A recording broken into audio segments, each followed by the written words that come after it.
What's going on, freakazoids? How the hell's it going out there? Alright.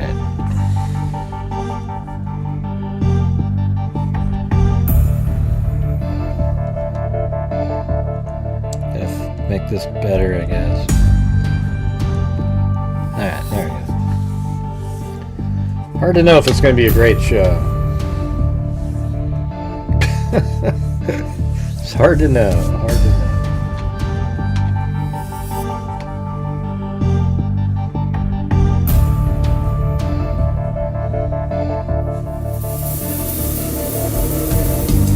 Lost my folder. There it is.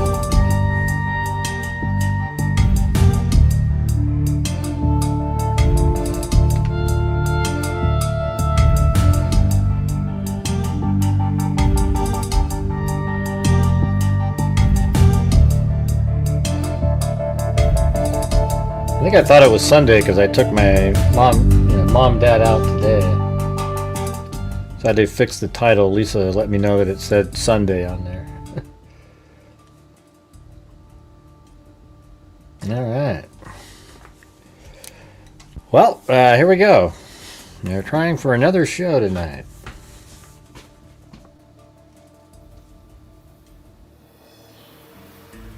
So, I mean, Nancy Guthrie's case, I think it's like, what is it, 100 and, I don't know, 14 days now or something? I don't even know the total numbers. It's just been a long time. Seems like they're not really making any progress that we're aware of.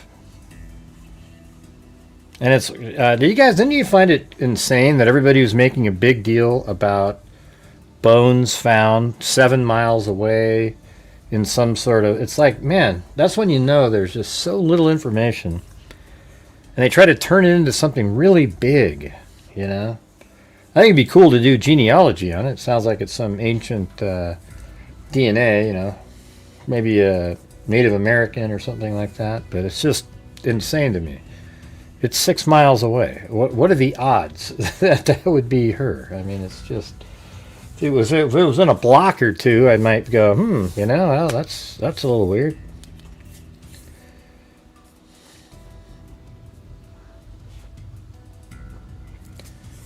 Let's see. Anyways, Gray, my grandma had dementia, and it was a tough time. Yeah, it's just sort of, you know, my mom doesn't remember like anything short term, but she has these sort of remembering of different things that are, you know, not helpful. Like, she doesn't know the extent of, you know, our dad's like his heart failure. You know, it's like he can't breathe very good. I mean, she just doesn't remember. So she's always like on him for not walking around and doing all these different things, and then she doesn't remember anything. So he gets really frustrated, and even though he knows it's not her fault, he still gets sort of angry, you know, when she doesn't remember something. He goes, I just told you that, you know, well, and he knows that she can't remember. But it's just sort of like this thing, and then she gets mad, and he gets mad, and then she doesn't stay mad because she doesn't remember what she was mad about, but he stays mad at whatever it was that they, you know, and then now he can't remember as good as he could before either. So, pretty sad stuff.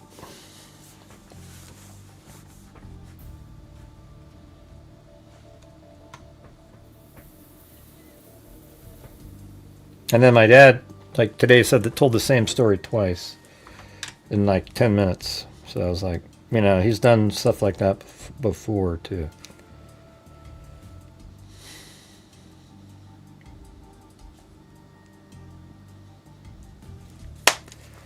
And then, you know, for example, when we're out, he's talking about his remote control for the TV. You know how, like, when you have cable TV, there's a remote control for the television, and there's also the cable. Well, they had to reorder a remote for the television, and then when he turns it on, it's mute.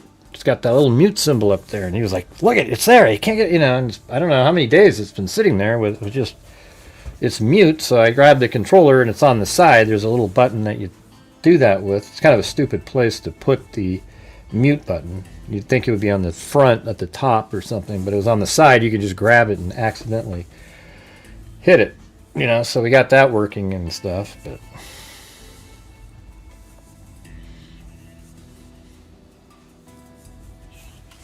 all right, anyways, I'm just going to read some of these newer articles, and then we can go back over stuff that we know. And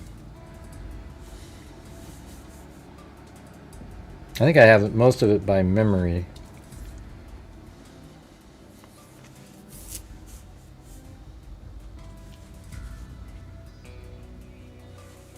Let's see.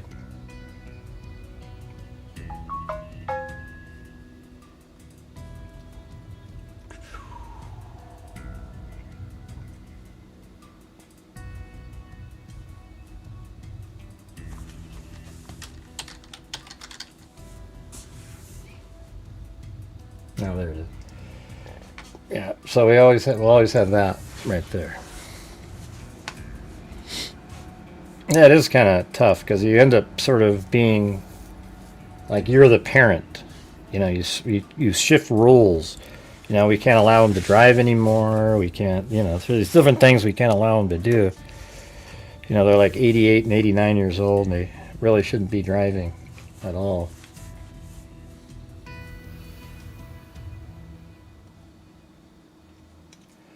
But hey guys, just like every other night, here we are again doing another night, and we need the support for the people watching the show. If you have the ability to, that would be great.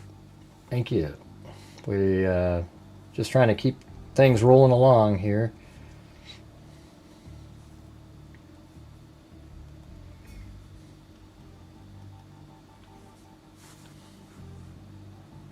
All right, so here's this human remains thing. As soon as I heard it, I go, yeah, no, that's not going to be. But it was like this big story everywhere. Everybody's like, the human remains found are not. What do you mean? Of course they're not hers. You know, police are addressing what could have been an update in the Nancy Guthrie case. Could have been an update. That's amazing. Police are addressing what could have been an update. 3 months after Savannah Guthrie's mother was kidnapped from her Arizona home, the Tucson Police Department confirmed a human bone was found May 7th, about 7 miles from the 84-year-old's residence. 7 miles is, you know, like incredibly, it's just a long ways, okay? It's not, I mean, it could be anything at that point. However, a spokesperson for the department told People that the finding was not criminal in nature, adding it was a prehistoric anthropological investigation. Hey, thanks, Allie Cake and Caroline Wind. Wine. Wait, what does that mean? Wind. Come on, somebody help me out with that one. Caroline Wind. Is that right?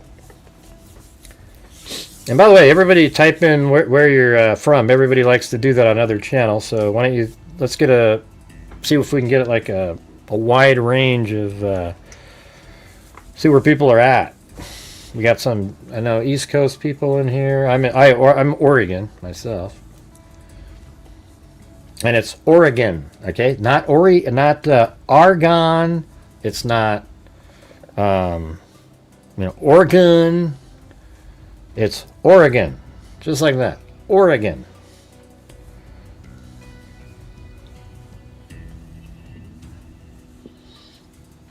New Hampshire. Yeah.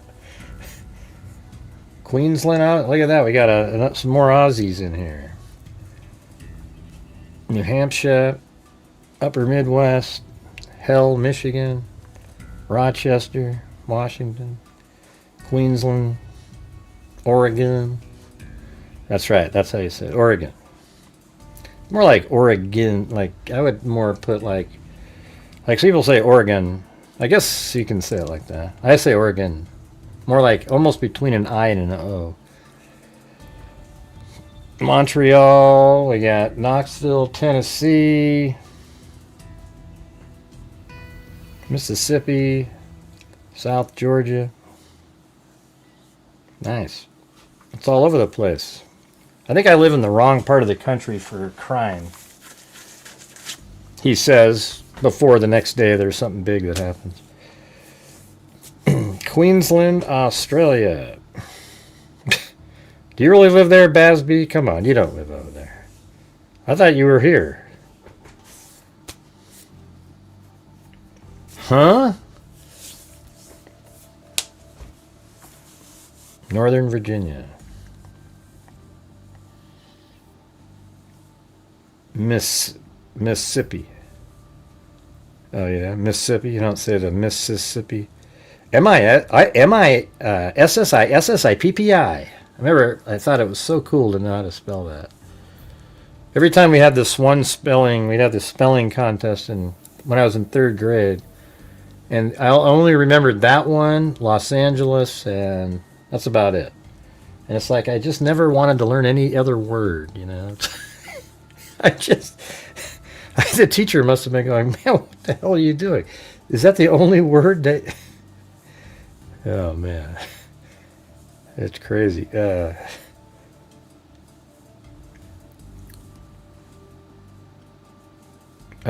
state? I didn't see it. You didn't... I don't... Oh, South Carolina. Okay. There you go. I didn't have my live chat on. Helena, Georgia. Sweet. Lewistown, Montana. I think I've been to Montana. Just drove through it. Tennessee. I don't think I've ever been there.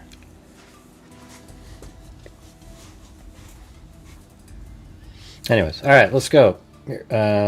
So the spokesperson went on to confirm that the University of Arizona Department of Anthropology and the Pima County Office of the Medical Examiner assisted in the probe into the found remains. The probe. They dug into it. They were investigating it. In 3 months, you wouldn't have something that looks ancient. Okay?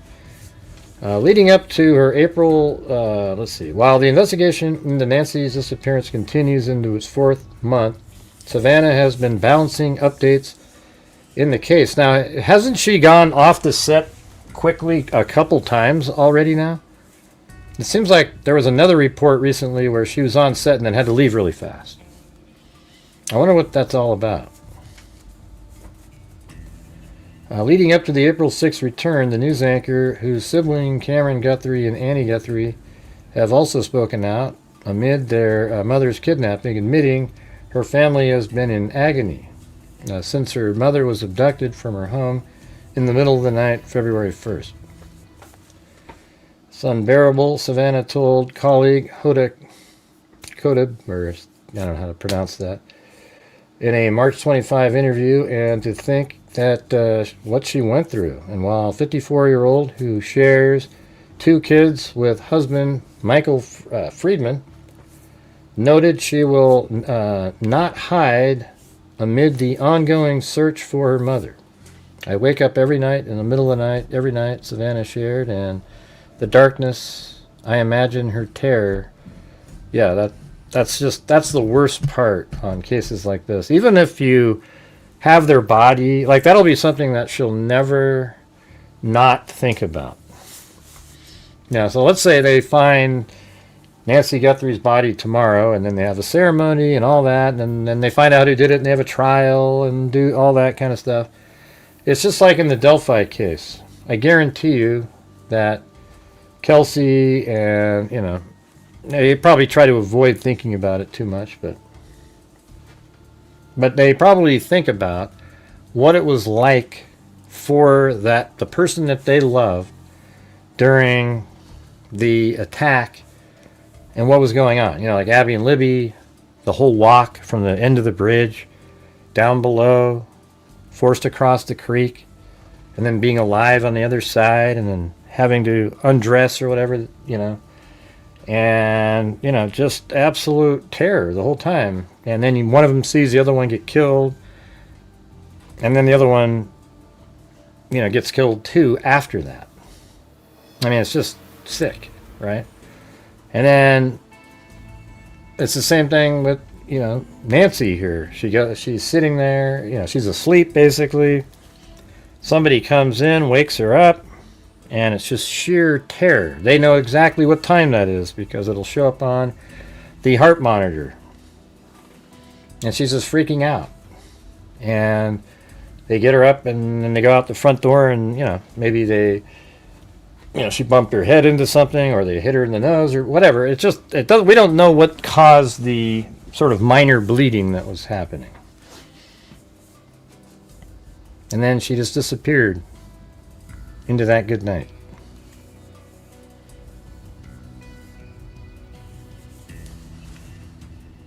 I don't know. I don't spend much time on the Coburger. All right, let's see. She needs to come home now for more details on the investigation. Okay, that's that story. Then we have this one right here. Hey, this was sort of interesting. Somebody Good. like tried to. Hey Sheriff, how are you? Good. It's Mother's Day on Sunday. I was wondering if you had a message for the Guthrie family. Sorry, sir? Okay. You're okay? It's 100 days now almost, sir. Are you guys any closer to solving? We are. Good, that's good to hear. Thank you, sir. You have a great weekend. Thank you. He said that they are closer, whatever the hell that means. You know, don't know. Hey, look at that. There's Tracy Von Brott, 9 months of pure hell. Excellent. That's what I always say to everybody. Wow, 62 months of pure hell. That's amazing.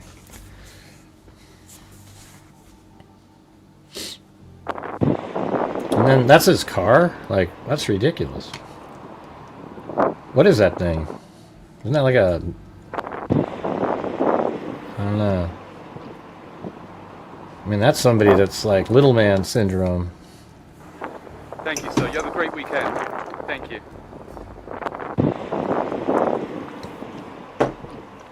Karen Bennett from Tallahassee, Florida. That's my stepdad. He's my dad, but, you know. For more on this, we just call him, let's see. Like, my biological dad, I don't call dad. He just kind of left when we were kids, but my stepdad, that's the dad, but he's just my dad. I don't really say, hey, my stepdad, you know. Their last name is Bennett, also. So there you go. Karen Bennett, Tallahassee, Florida.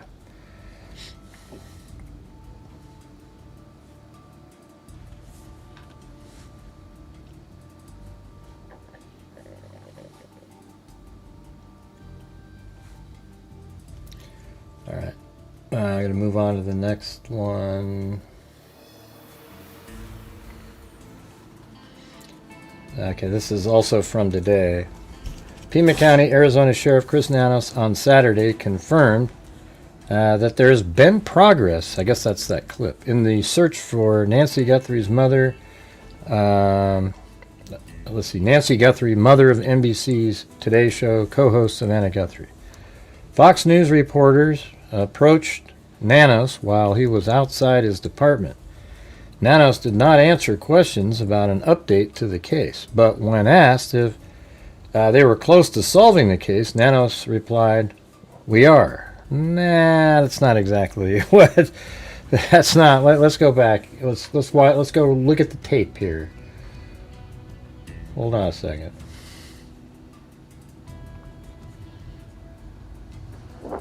Good. It's Mother's Day on Sunday. I was wondering if you had a message for the Guthrie family. Sorry, sir? Okay. You're okay? It's 100 days now almost, sir. Are you guys any closer to solving? We are. Any closer to solving? We are. This one says, Fox News, Nanos did not answer questions about updates, but when asked if they were close to solving the case, he said, Nanos replied, "We are." No. He said, "Are you any closer?" See, what a misleading load of crap. I mean, can't these people just put accurate information out? There's a huge difference there. When asked if they were close to solving the case, Nanos replied, "We are." That's huge, man. That's like, oh my God, they're. But the reality was, he said, "Are you any closer to solving the case?" And he said, "We are." Don't you find that to be ridiculous? That's totally different right there.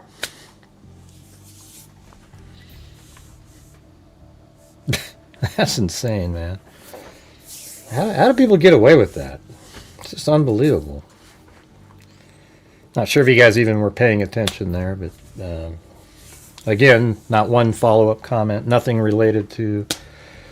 Nanos also faces potential removal from his position at the Pima County Board of Supervisors. Will vote on May 12th to decide on disciplining him for his work, conduct, and history.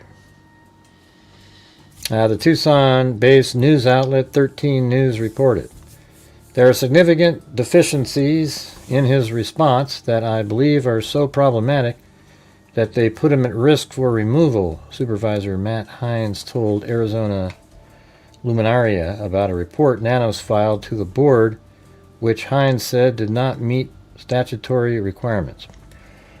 But hey guys, if you're out there, if you could please help support the channel. My channel relies on the generosity of the people watching the show.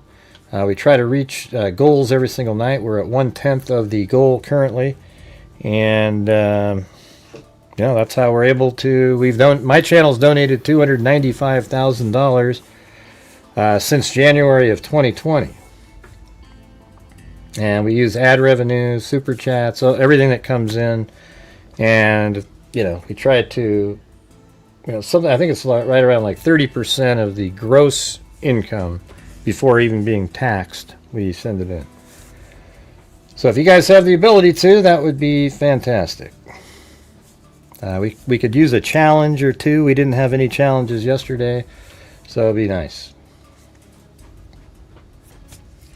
Let's see, Hannity, okay, this is different. Nanos has defended his department's work, particularly when working in tandem with federal authorities. FBI Director Kash Patel, I saw this on Nancy Grace's show. Kash Patel told Sean Hannity in a podcast interview on Tuesday that his bureau was kept out in the first 4 days of the investigation. So that's not good. Hannity asked Patel why Nanos' office sent DNA collected from Guthrie's home to a private lab in Florida instead of the FBI's lab in Quantico.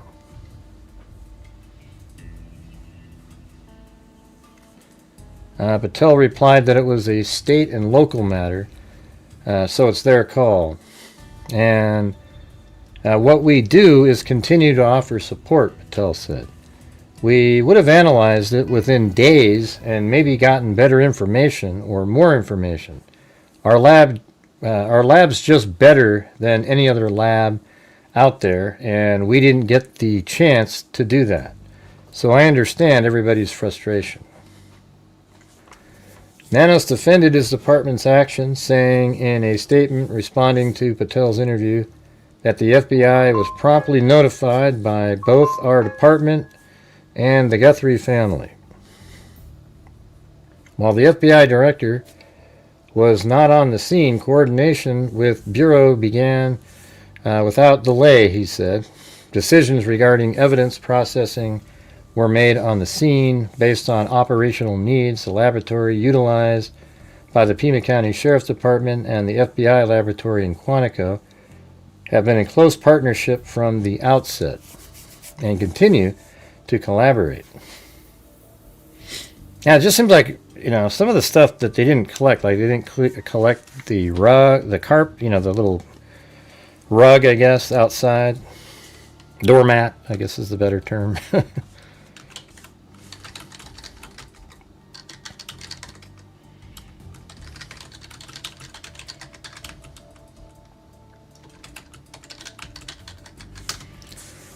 All right, let's see.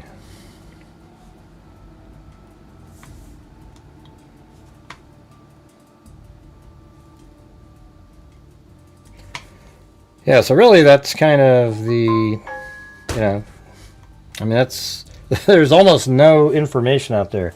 People try to pretend and make up stories so they can have content, like the part about the bones. I mean, what a joke that was. I mean, really? 7 miles away in some random place, and you're going to make it a big story like, hey, how do we know that those, you know, it's just, give me a break.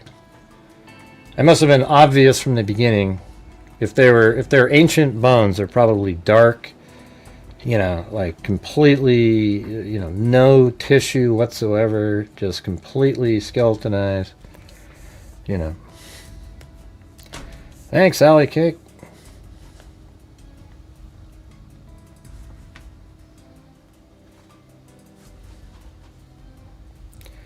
We currently have no gifted channel memberships, you guys. None. Hey, thanks, Chicken Wing.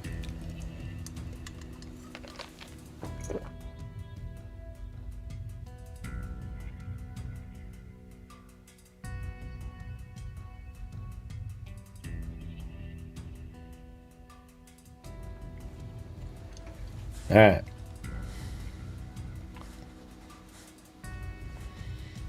So, you know, just doing the reset on the timeline right here. Thanks, Chicken Wing.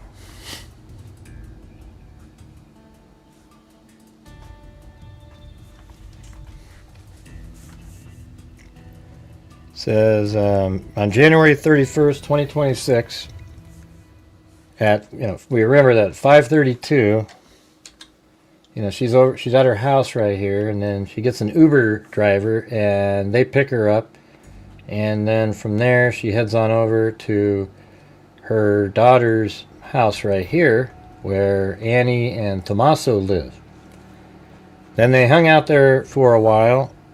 You know, she probably got there at like 5:42, and then at 9:48, I would say 9:38, Tommaso they get in the car and they drive.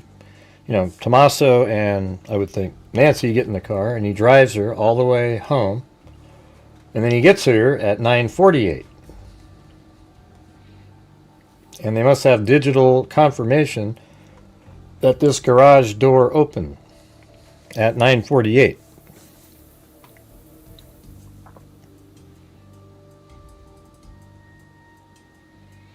Yeah, and then 9:50, the garage door closes. So so what that means is between 9:48, like imagine Tommaso standing next to Nancy, the garage door opens at 9:48. Then from above, inside the house, he walks her over to the door, lets her inside the house, and then he shuts the door, and then upon leaving, he then turns off shuts the garage door at 9:50. Doesn't that make sense? So the garage door shuts at 9:50. Then Tommaso takes off. Apparently, you know, there's no information that disproves that, other than some YouTubers who want it to be something. You know, the thing is, you know, early on they were investigating, looking into the possibility that they had something to do with it. You know, because obviously he's the last person to drop her off, etc.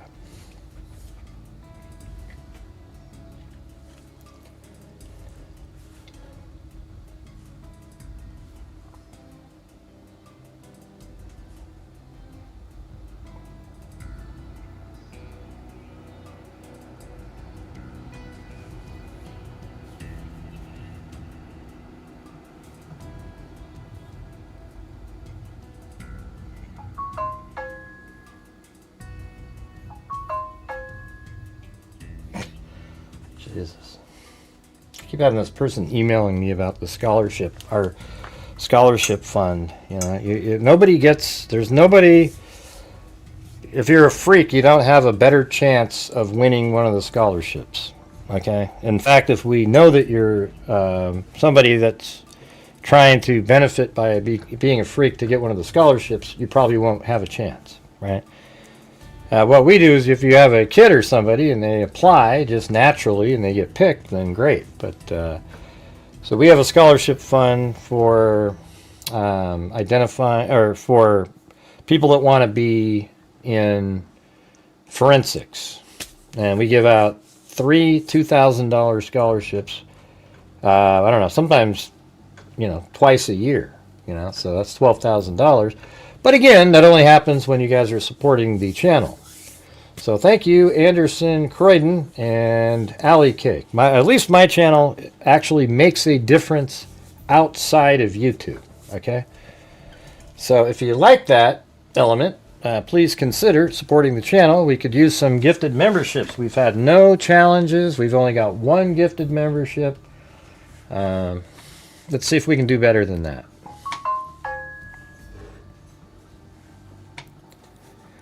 All right, so that was at 9:50, and then on the 31st of January, and then February 1st, early morning hours, at 1:47, the doorbell camera gets disconnected, and I'm 100% certain that right around this time right here is that 1:47.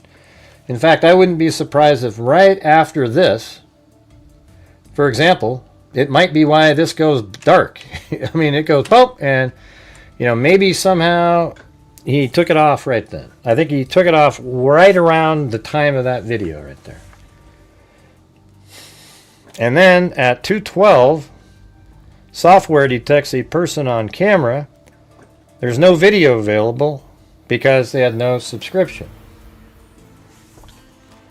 All right, but we also know by Nanos at one of the press conferences, he said, when asked about, it's a camera that it picked up a human at 2:12, a person.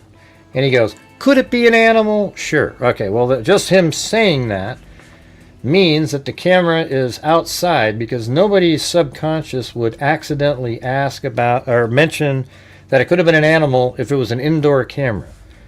So that means it's an outdoor camera. And there is a camera right here. In fact, you can, it's kind of hard to see like that. Let's just see if I go to Google Earth if there's anything that's clearer than this crap. I think that one you could see. Like that black, that square right there is likely the solar panel. Because there's another one over here too.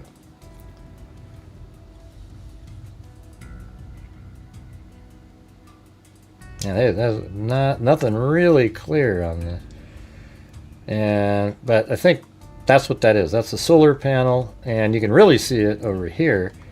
That's the solar panel on this camera, and that one sticks out.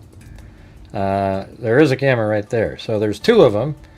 The camera that picked up the motion at 2:12 could be this one, and it could be that one. And then we also know that, well, we don't know for certain, but it's been reported that there's a gate right here that was propped open with a planter. And then we also have heard that there's a door right inside there that was propped open with a planter. Okay, who's going to do a challenge in here, you guys? That would be awesome. Thank you.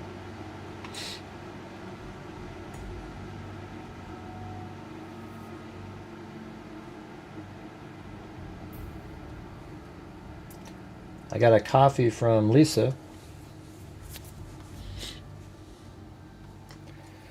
All right, so then the door that's right there was also propped open. And then we know that inside the house, that you come in a door right there, and then there's sort of like this living room area right here. Yeah, that's weird. I almost kind of want to look at those pictures again. Let's see if we can find those.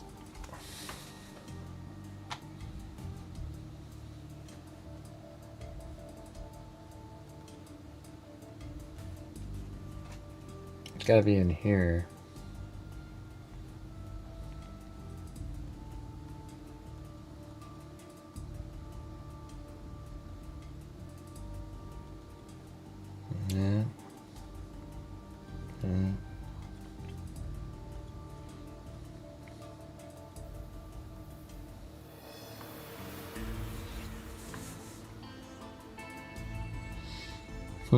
I don't know if it's in that folder.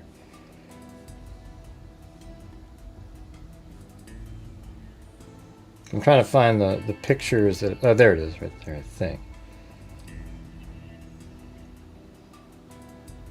Yeah, that's got part of it. That's generally what it looks like right there, I think. I'm not even sure. Nah, I don't think that's right.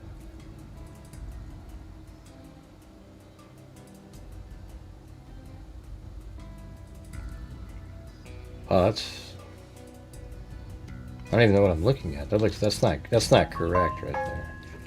So that was my original one from a long time ago.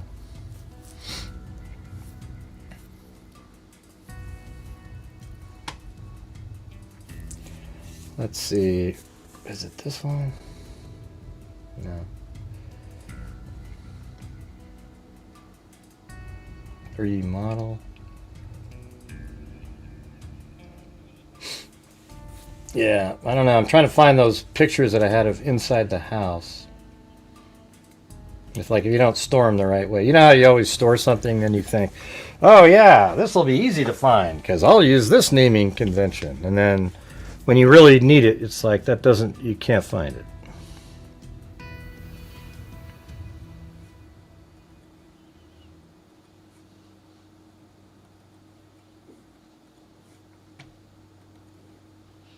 So I'm going to look for it. That's what I'm drinking. I was drinking iced coffee there. But hey guys, any chance you guys could help support the channel or struggling again?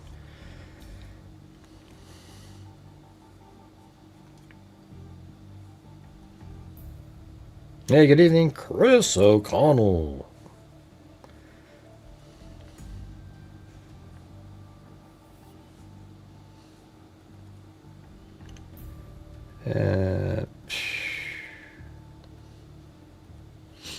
Not there. Not there. We could use some challenges, like I said before.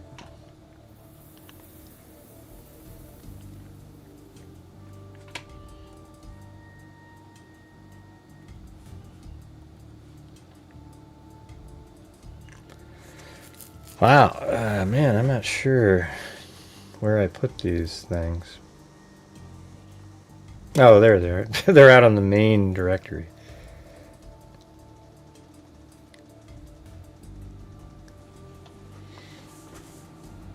Yeah, so this is sort of interesting how this works here.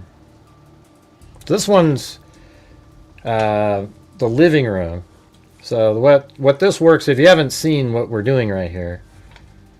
Hey, wow, thanks Chris O'Connell. What do we got? We got a Joel Burnt's doing a 5 for 5-er. Awesome. Thanks, Joel Burnt. And Chris O'Connell. Alright, so that right there is down this direction.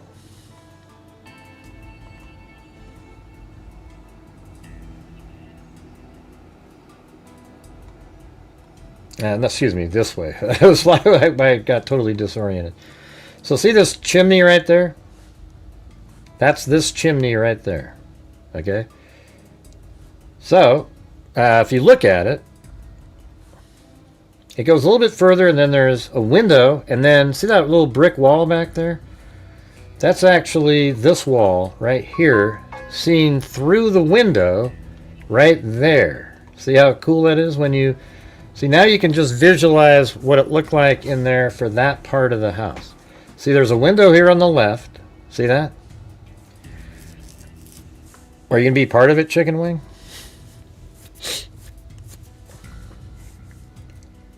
Hey, thanks a lot there, Joel Burnt and Chris O'Connell. You guys are made up almost the entire gifted memberships. We had one before. All right, so see how there's a window right there? Can you guys all see that? And then there's a window right there. And that's the private area outside of Nancy's bedroom. So now if we go up in the air right here, that window is the one that was on the left just after the chimney. Then you've got this one that goes out to the private area. Then there's another slider that goes into Nancy Guthrie's bedroom. Now, we don't know what the size of her bedroom is, but it's interesting. If you look down again at the same picture we were just looking at, that wall, I believe, goes all the way down there. But is it possible there's something around a corner there, that a door to Nancy's room or something? I don't think so, because this looks, I mean, anything's possible. But this is a living room. I don't think you'd have a door right there.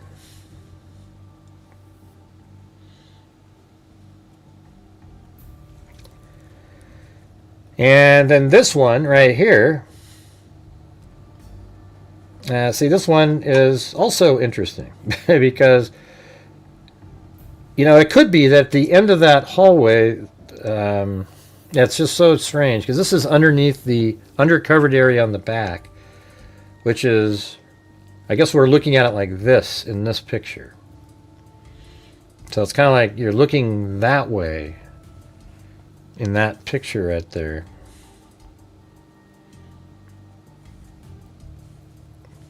So this whole section here, and I think this chimney right there is this one.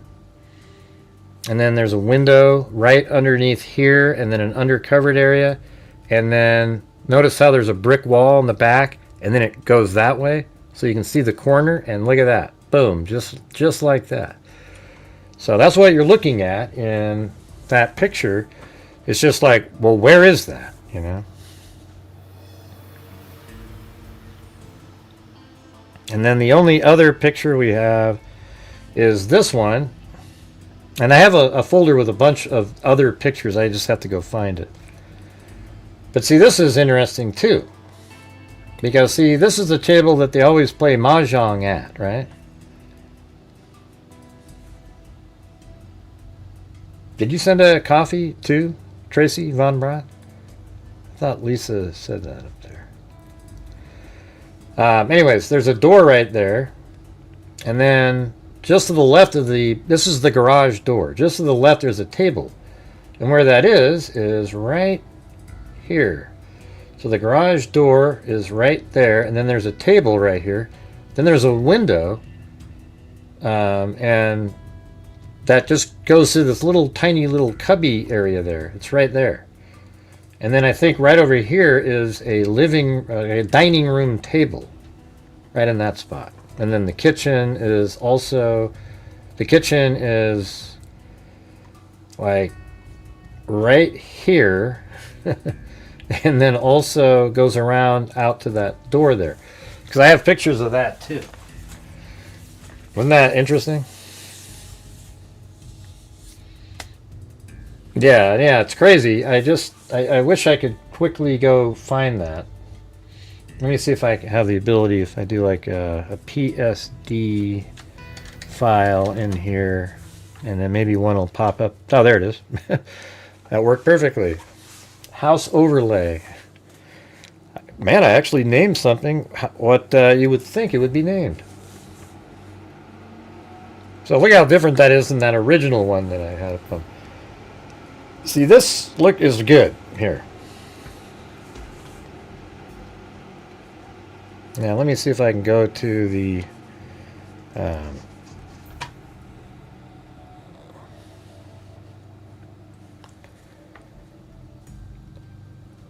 I'll do that again.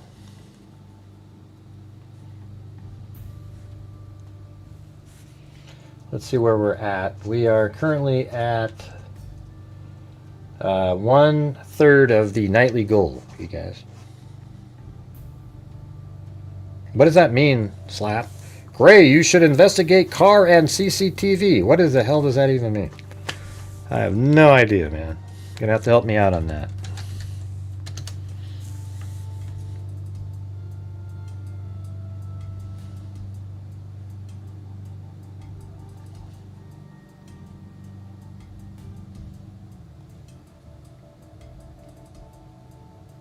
It doesn't make any sense. We don't have that information. How do you do something when you don't have it?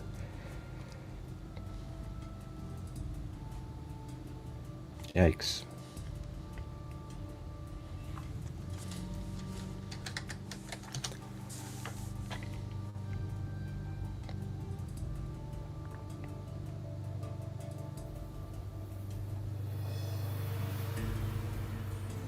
Is that it? And yeah, I know I have a folder that has a whole bunch of other images. I guess we'll have to try to find those later. Well, you know, maybe I'll do a search for a JPEG in this folder and then see.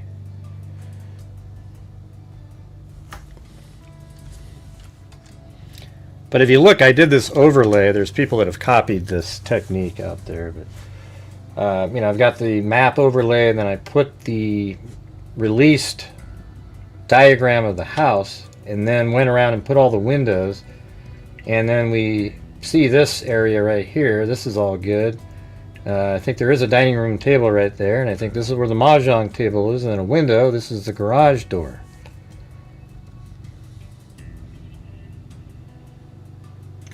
Yeah, people are talking about a gray van. Do you have a video of it? Send me the video of the gray van that you're talking about. Hey, Karen, I sent you your notebooks the other day. I think they're in your state right now. They just haven't been. They'll probably be delivered on Monday, I would imagine. But thank you.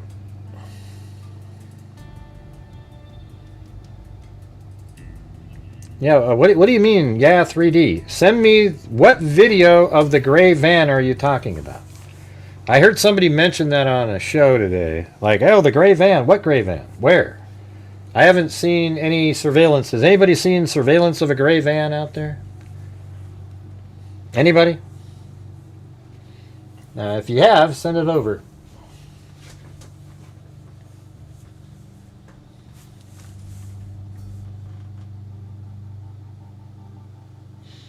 Yeah, thanks, Chris O'Connell. I saw that. You met the challenge. That was cool.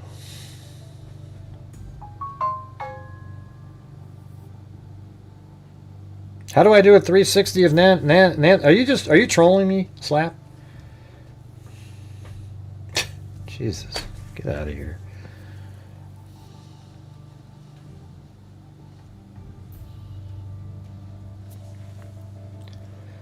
All right, let's see. I'm going to see if I can find this. And then I'll get back. I'm just going to look through all the different JPEG images that I have in this folder.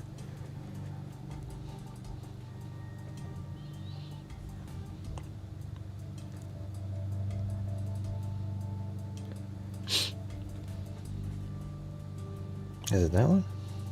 Open file location. Oh yeah, it's called House Inside. Okay, well, that was easier. All right, so look, here's the a picture of that door right there is the door that goes out to the garage. And then there's this table that they're sitting at playing mahjong. And then there's a better picture of that. I think this one right here, it's perfect. So here they are. They're at that same mahjong table, but now you can see there's this window right there. And you're like, well, what the hell's that window? But right over there, there's a like a dining room. And there's the window right there. And that window happens to be right there in this little cubby hole area right in front of the house, right there. Right inside there, there's a window. And you can see it on helicopter footage and everything.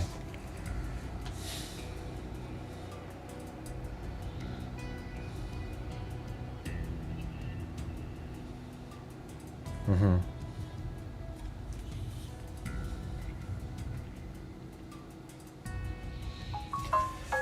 All right.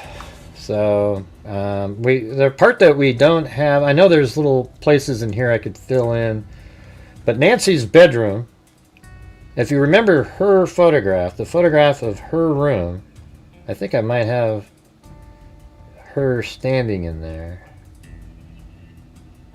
not sure. But this is another. This is a cool image right here from a while ago. I think this is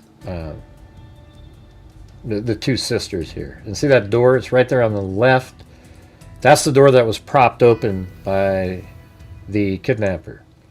And then that undercovered area is right through the window, and then the yard's back there.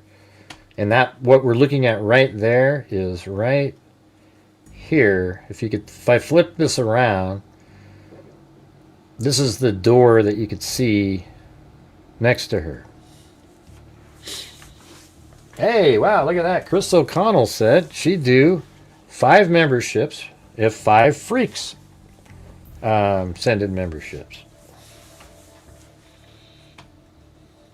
Yeah, so that picture there shows us what's happening in the kit. There's a lot of different pictures I've put together, and I think this stuff here is pretty accurate. I think this is probably like the laundry room here, I would imagine. Then this is the undercovered area, the kitchen. There's probably a wall that kind of goes right in here, I think. Hey, look at that. It's our buddy Jim Lawn. How's your buddy doing? That's a good topic. I like that one.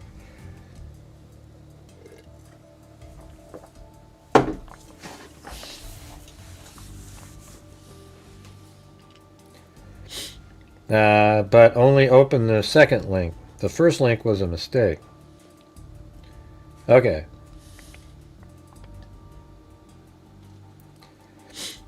Thanks, Karen.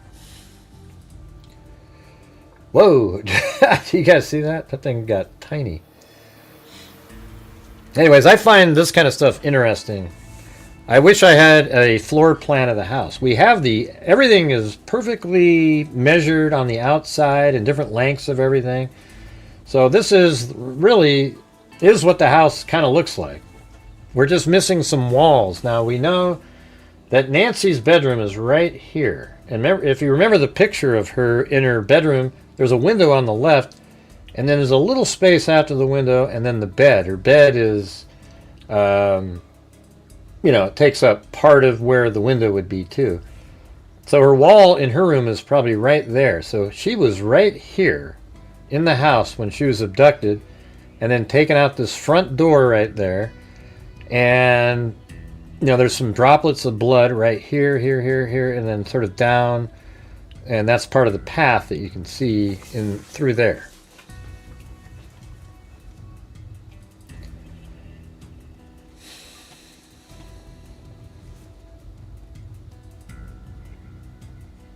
Oh yeah, and here's another picture in that same kitchen. Actually, no, this isn't the same kitchen. This right here is the mahjong table. So that means there's a secondary sort of sink area with wine glasses and so forth. And then through the door that we were talking about is the dining room table. And just to the left is that same window that we showed a minute ago, which is right there. And so what we're looking at right now is like Savannah is sitting right here. I don't know if you can, let me try to draw over here. Savannah is sitting right, did that work? I guess my pen isn't working. Let's see. Let me close this and then try to open that back up again. Weird. Oh, maybe I have the wrong. Oh, I have the erase tool put on, so that's probably not going to work. All right.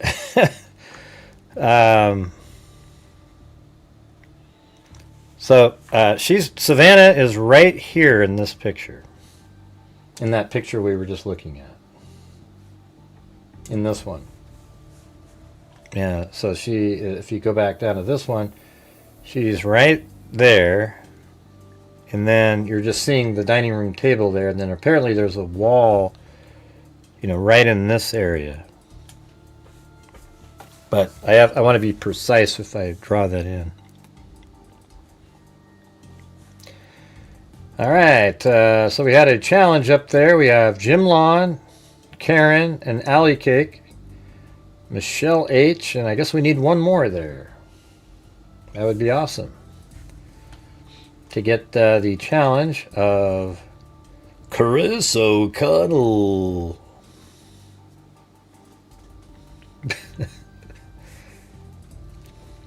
All right. So back to this. Not that one. That was my control panel thing. So 212, the software detects a person on the camera. So I think at 212, that's sort of the time frame that the individual is going to be entering the house. Right around that time. You know, could have been like 213, 214, you know, whatever. Then they kind of quietly prop the doors open. And I think there's just one person doing this part. Now, it wouldn't shock me at all if somebody else was driving the vehicle.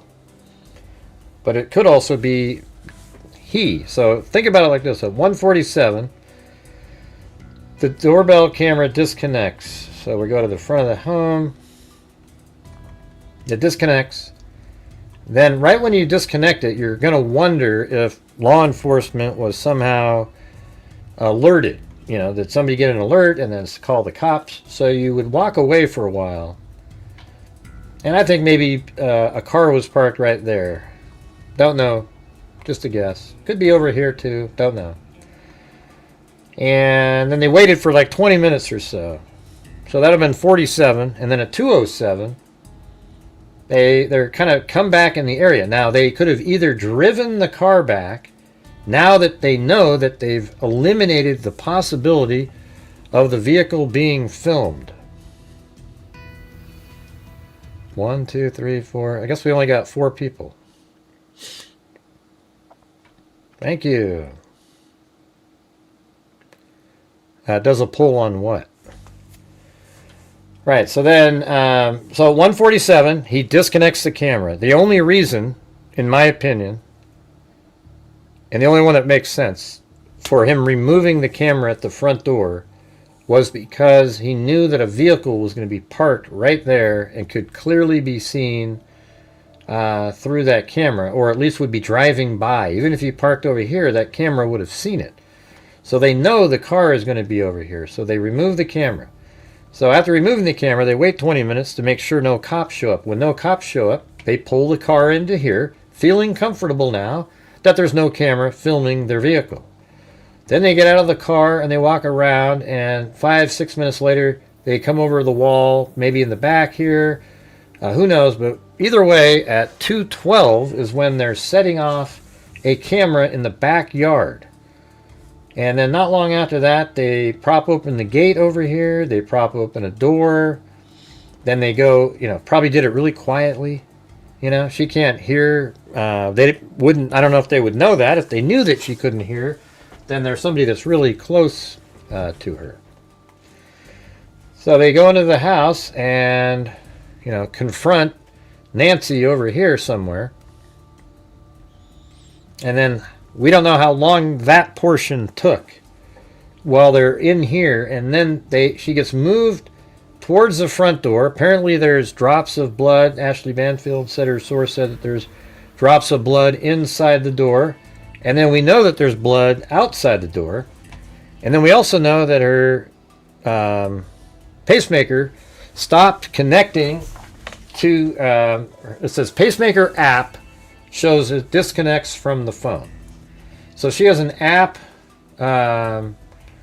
Let's see.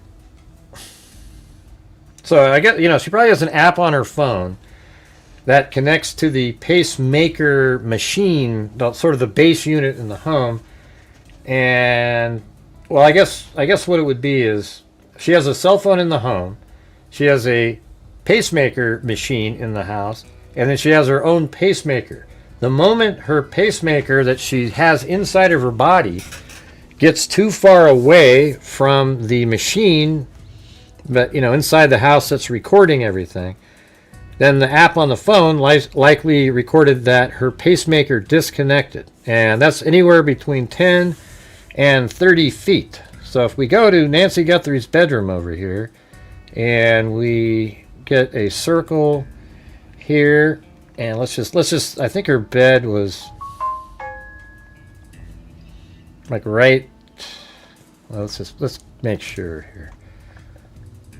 Yeah, not too,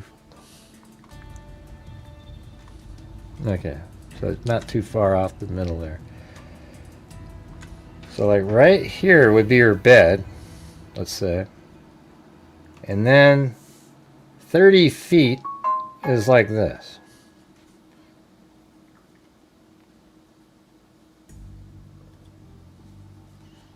That's really thin, so let me make it bigger for you guys.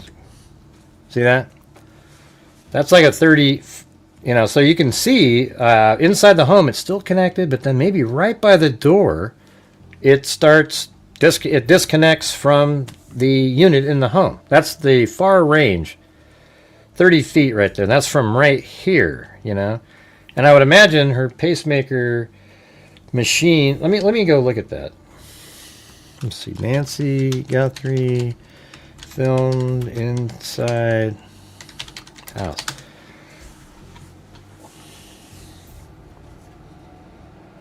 Oh, there you go. There's a picture right there. What's this one? This one looks, that's exactly what I was looking for.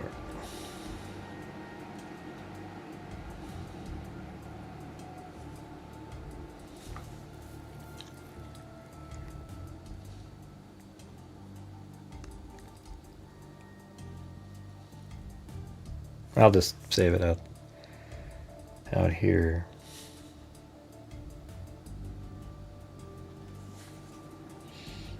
And I know that there's video of it. Yeah, there's. So let me open this up.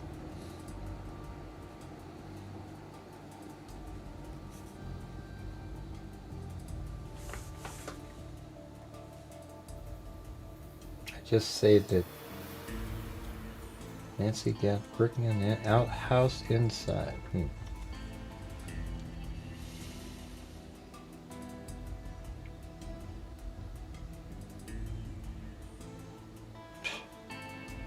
Man, nothing just shows right up anymore. There it is, right there. Yeah, so see how there's that window on the side of the house, and then there isn't a ton more. I mean, I guess there is maybe a few feet. So when you're looking at the side of the home right there, it's that window, and that means the wall's probably like right there, right?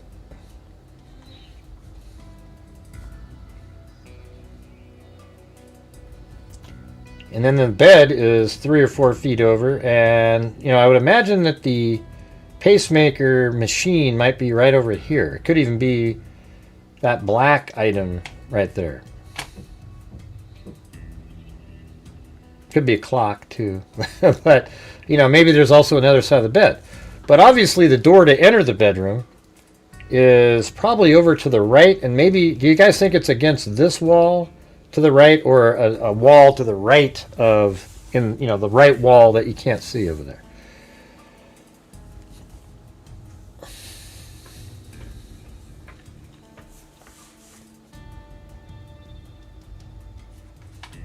Okay, the gray van. All right. Let's see. So people are claiming there's a gray van. Oh, jeez. Ah, shit. This is the mysterious van that was driving around in the area. Is that it?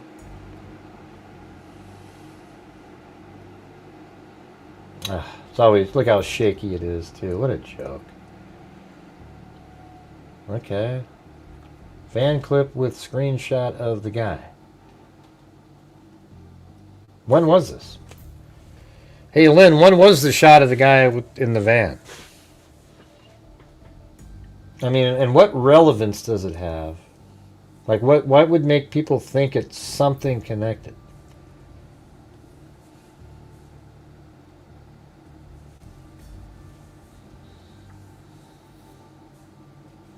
Think the door's on the right wall? I kind of think it's on the same wall as that painting.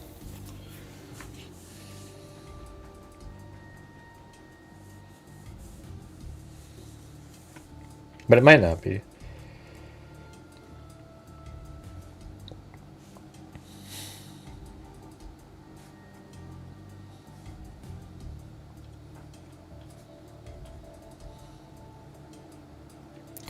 Here, let's take a look at the video here.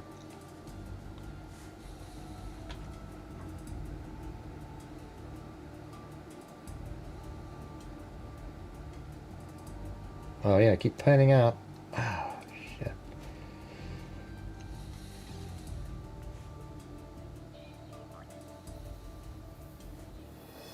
Oh man, it just that's crazy.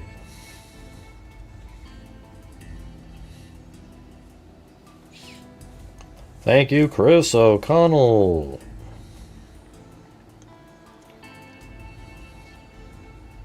Mom, why was this an important skill to teach me? Well, I think everybody needs to know how to make a bed, and so when the time came to teach you guys how to make a bed, this is what I taught.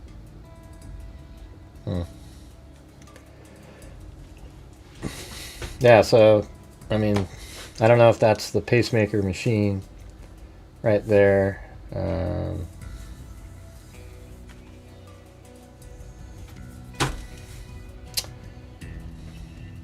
don't know.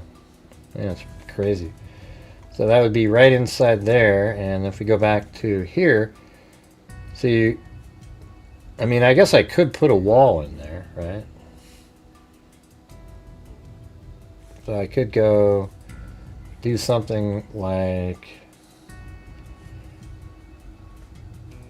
you know, I don't know how far it goes though, right? But there's a wall right here-ish. I think it's more like right there. So that would be her room.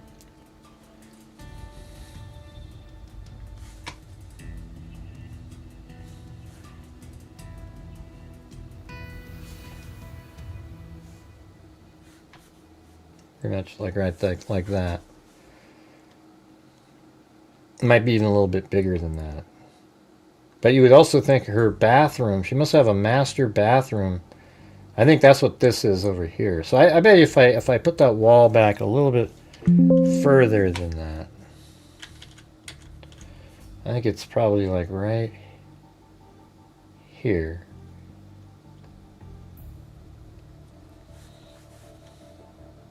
And we don't know how far it goes out. But I think that this over here is a bathroom.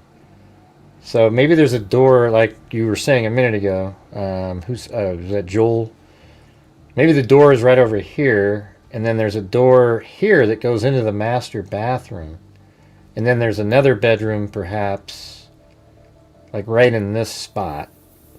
And there's a little hall, maybe, you know, it could be that there's a hallway right there. You know, that's the thing, we just don't know. But that wall does exist there. I guess we can see that.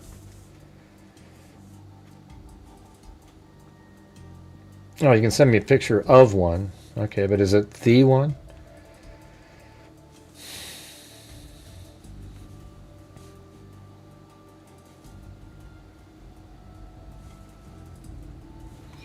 Alright, so then we go back to, let's just go again. So 147, he goes up to the front door,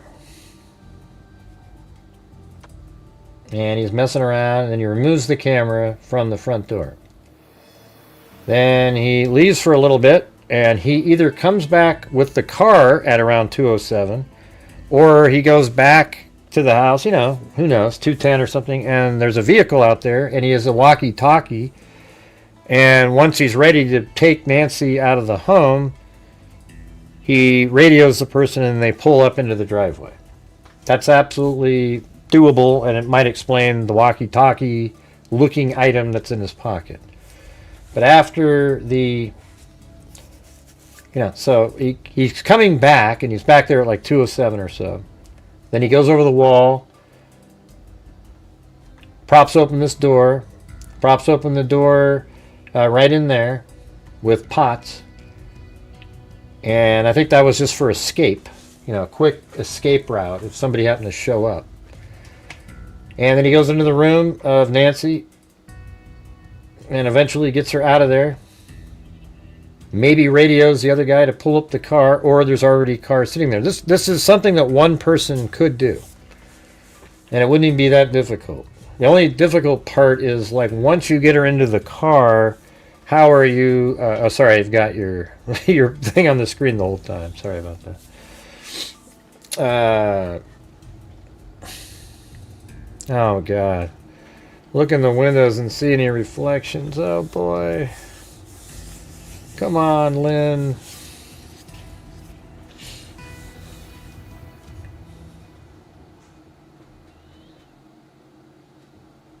She could have, and then there'd be another table over there, right? Yeah, maybe the other side just had a clock, and then the other... Yeah, I mean, I would sleep on the side that's closest to the bathroom as well. All right, you guys, we need a couple more challenges tonight to reach our minimum goal. We are currently at like 60%. So let's see if we can do something.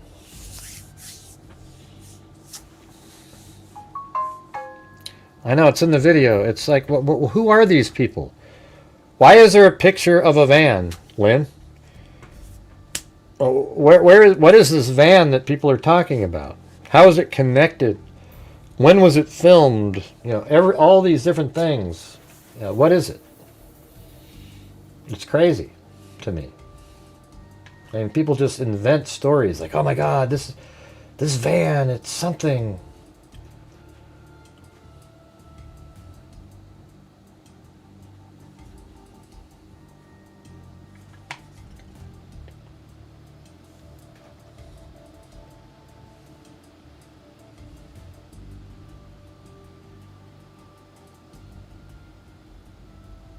What makes it a suspicious van? I'm just curious. People go, "Oh, look, here's a van." Okay, from when? Well, when is this? Ah, Jesus. This is what people are talking about. This is on X, all right? Okay, there's a van here. All right. This is filmed today. A suspicious van. Well, what makes it suspicious? Because you're telling people it's suspicious? It's a van. Somebody probably was like, "Oh, crap, man. Something happened. I got to open up a door." I mean, do you think a person that's doing kidnapping is going to pull over the side of the road and go, "Hey, look at me. I'm a suspicious van"? Yeah, all vans that don't have windows on them are a little bit suspicious.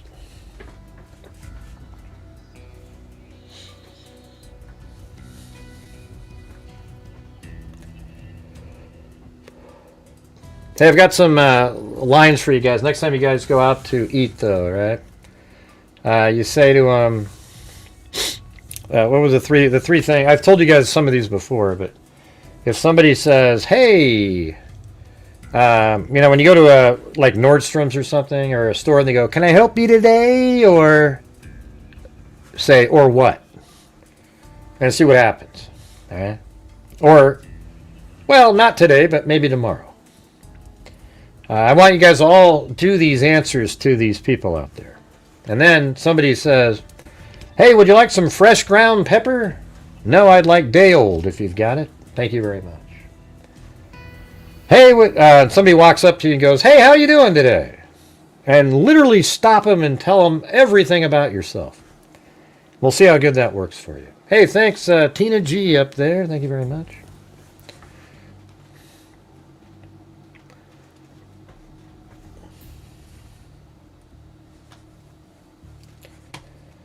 All right, here we go. We're moving forward here. At least some people were listening to my jokes. Oh my God, oh my God. Oh, let's do the straight drop, pause, wiggle, wiggle, wiggle. Yeah, that'll work. Oh my God, did you guys see how oh, we got a guy with a yellow shirt. What the hell is he doing there? He couldn't be a construction worker, could he? Holy crap. What in God's name is this guy doing there? He looks suspicious now because you slowed down and he sees you looking at him. Now he's thinking you're suspicious as hell.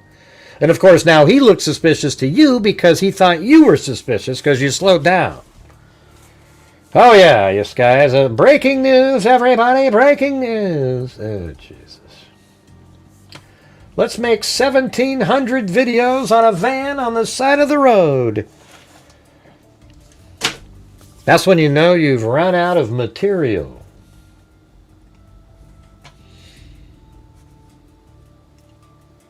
All right, here's what a pacemaker unit looks like that Jeffrey sent in. Right there. Okay, that's what a brand looks like. Maybe that is on the right stand over there too. Yeah, I was just trying to, go to the bathroom, and lo and behold, nut jobs show up and slow down and start filming out the back of their window. And the guy's like, what the hell are you doing? Holy crap, I got to get the hell out of here. This guy's nuts. Oh, look how fast that guy's putting his stuff back in the van. He's a killer.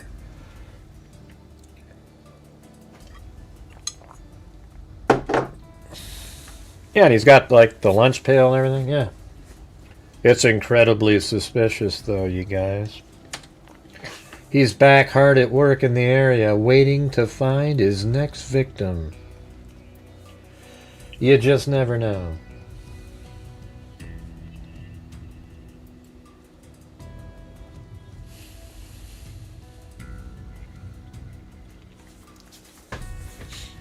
All right, I think we're still about, we're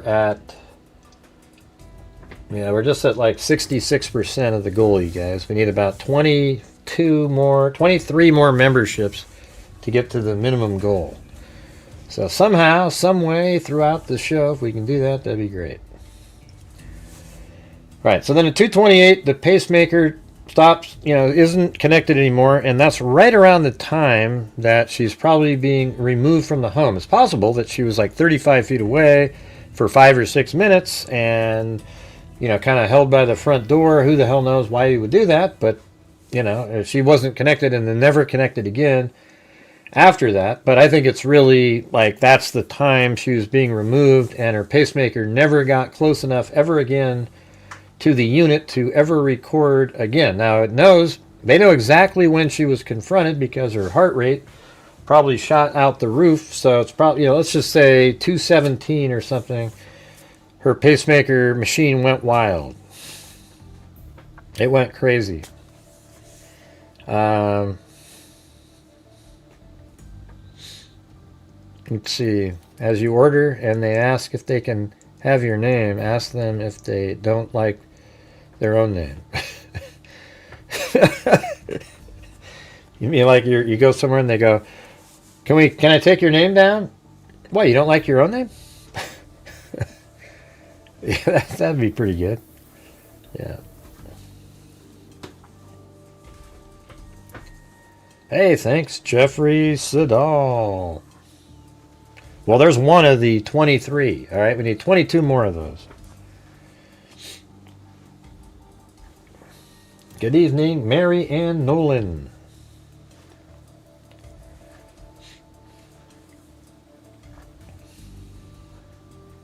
Okay, and then 9.5 hours later, well, even before that, Nancy was supposed to go over and watch her daughter's church service on Sunday in New York. That's where the service is, but it's a streaming. And they would all go over to different homes of people every week. And she didn't show up to the home that she was supposed to be at. And then I'm sure those people tried to call Nancy. They didn't get an answer. So then they called the family and said, hey, Nancy never showed up to this thing. All right. So then the daughter, I'm not sure why, Annie and Tommaso, they drove over there.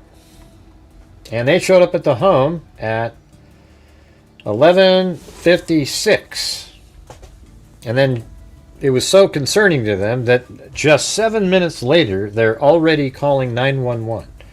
So that must mean that they were like, whoa, okay, something's not right here. And then 12 minutes later the patrol arrives. So there you go. There's that. And then they had that one night where they detained a couple people that lived right over here. I think it was actually on this area right here. This is where everybody was forced to stay. But the house, I think it was this house here, where they detained a couple people. And then apparently the same night they detained another person. And those people were eventually let go. And really, and then they found some gloves. One of the gloves led back to one of the workers at a Mexican restaurant. And other than that, it just really hasn't done... There's been nothing.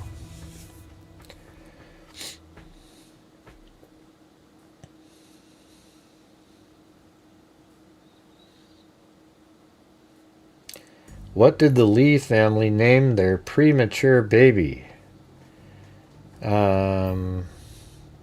Let's see, Prelude? I don't know. But yeah, we need 21 more gifted memberships to reach the goal tonight. Let's see if we can do it. We didn't make it last night, so let's see if we can do it today. Challenges work good. I missed 9 what? What are you talking about? What are you referring to? You missed 9, Gray. Scroll up. 9 what?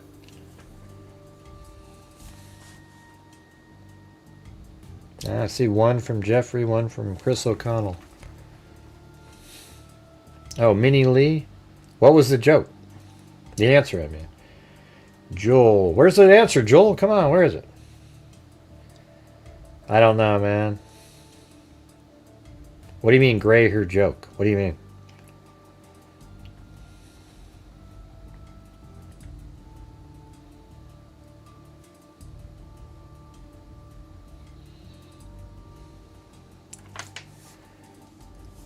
Suddenly.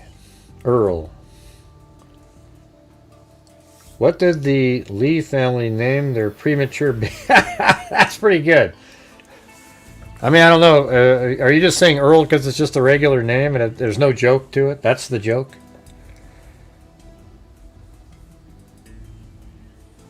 Oh, you can tell. See, Jim, don't do this game that you're trying to play here. I told you specifically, you can tell as many jokes as you want. It's the crude comments that you make that people don't like. So come on, don't do your little game playing. Nobody said you couldn't tell jokes. I specifically said you can make your jokes about your little buddy, all those things. Those all are funny. It's when you start talking about your balls and butt cracks and things like that that just don't really work. Okay? That's what I'm talking about. Let's see. So it's just Earl. So there's no joke to it. That's the good part. That's what's funny about that one. Yeah, you can do all your jokes, Jim. It's just don't do the crude comments. That's what people don't like. That's what I told you the other day, too.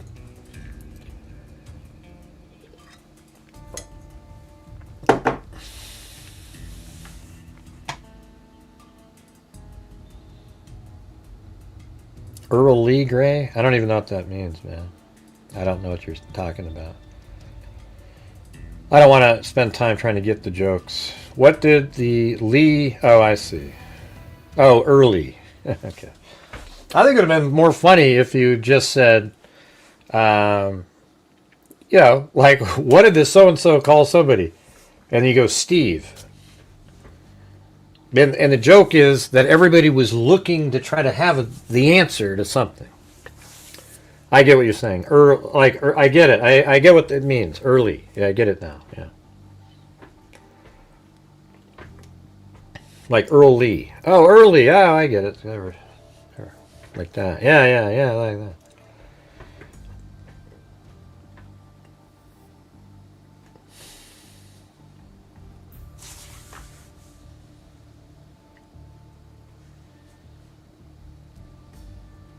I don't have time. I don't have time to go try to find another joke. Oh, okay, way up there. Okay, hey Gray, what's the difference between beer nuts and deer nuts? Let's see. Then the answer is beer nuts are $1.25 and deer nuts are under $1. There you go.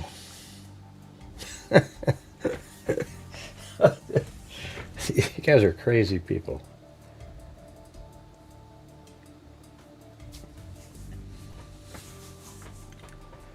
Let's see.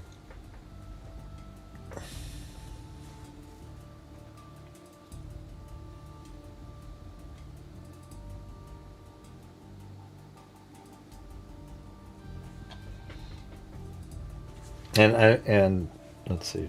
Yeah, I got your drum roll. Hey, thanks, Chris O'Connell. All right, we only need 16 more now, you guys. 16 more. Nothing a good challenge wouldn't do.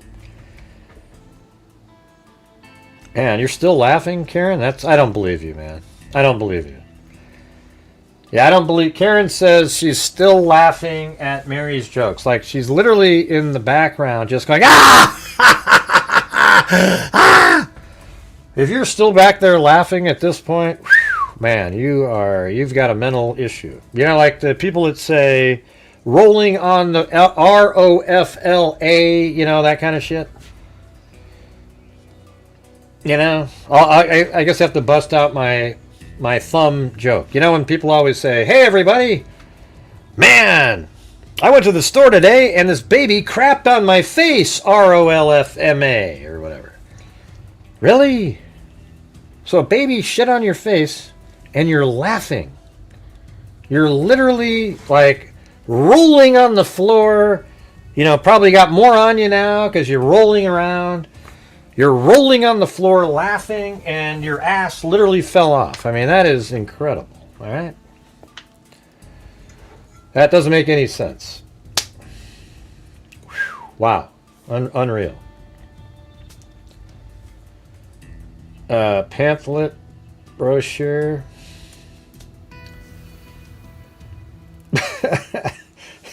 Hey, it's okay, Karen. It's okay, man. I guarantee you weren't still laughing, though. Like, not 20 minutes later. Ah! God, that's just the... What do you call a girl standing in the middle of a tennis court? Something net. I don't know. What is it? What do you call... that's Lisa Valenzuela. Lisa Valenzuela. What do you call a girl standing in the middle of a tennis court?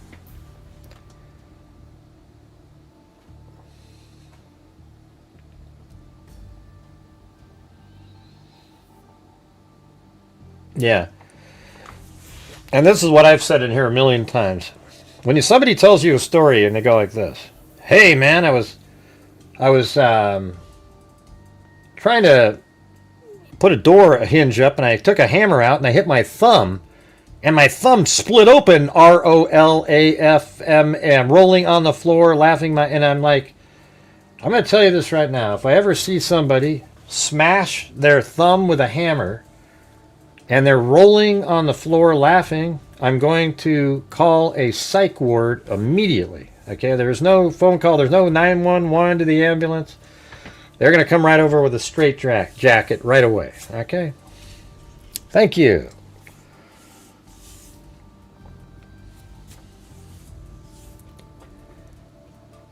Brochure.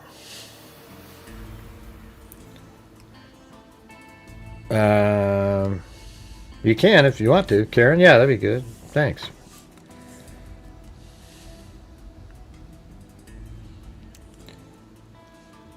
What meant people before the internet made it cool. Yeah, I'm just saying. I don't know. It's just weird. Like these people, like LOL. You know, watch my face right here, like this. Here, look at my face, and then read what I type in.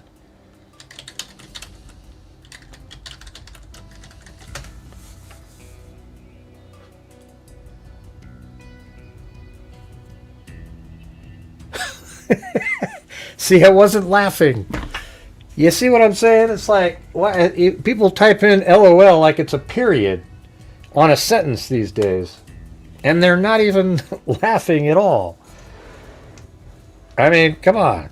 I know that you're telling them it would have been funny if I, wanted to laugh or whatever.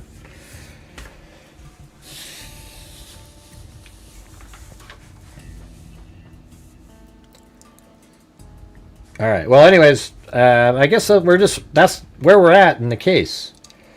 There really isn't anything. It's just shocking, really. It's not shocking when you go down there and you can see up above right here, you go, oh my God, there's got to be a surveillance camera that picked up something. But as soon as you go down the street view and you get a real feel of it, forget it. There is nothing. It's just terrible. This neighborhood was not built. Well, first of all, what I've said before is, how when they put the surveillance cameras on a house, they're put there to film the house. Everybody does it that way, as a matter of fact. Like every single person that has a surveillance camera, you put it out there to film your driveway, the side of your house, the backyard, these kinds of things. And the fact that it picks up somebody on a street is just something lucky that law enforcement can utilize. Nobody's filming the street. Very rarely do you just sit there and just, some people just have one camera on the street and then 6 other ones doing other things. Yeah, but a lot of times it's just luck. You're filming your driveway if somebody was to park there and go in and break in. And then behind them is the street, and then, there's a car driving by. Gray laughs until he cackles. What? No, yeah, it makes you laugh too. All right. All right, guys, well, we still need to get, we need 16 more channel memberships. Try to reach the goal tonight. We didn't get it yesterday. It's even with 3 shows yesterday. That was crazy. So let's see if you guys can do that. That'd be awesome. My channel's donated $195,000. We're trying to, at some point this year, we'll get to 300,000, which is pretty crazy, right? Like 300,000 out of the income to various true crime related charities. Our DNA fund has over 100,000, 115,000 in it. Thank you, Richard Watt. So if you have the ability out there to help support the channel, I would appreciate it.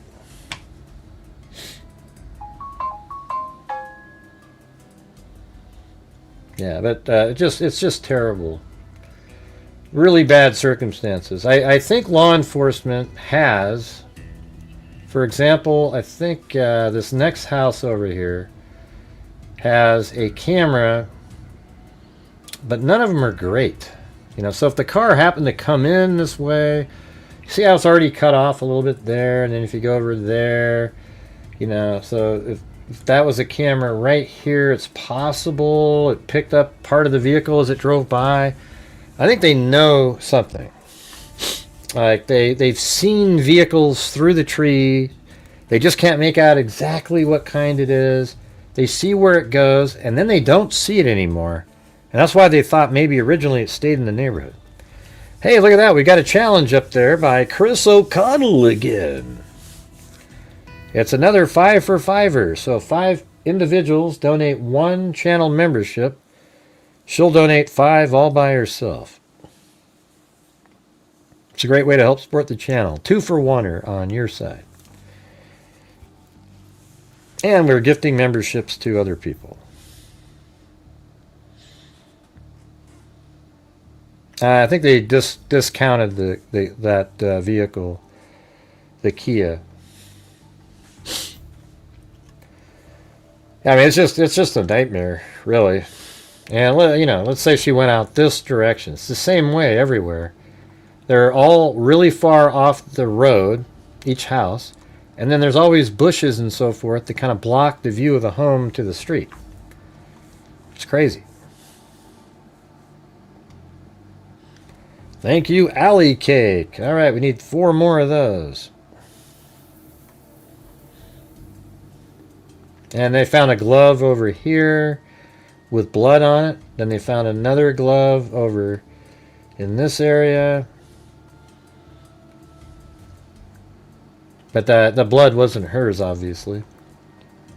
This is where the Kia was seen, right at this house, driving this direction.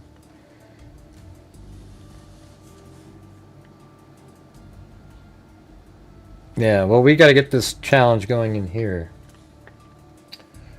Because whenever you say, "Oh, the challenge is met," and then it's just completely, people think that means the goal was met. So we're trying to get to the challenge.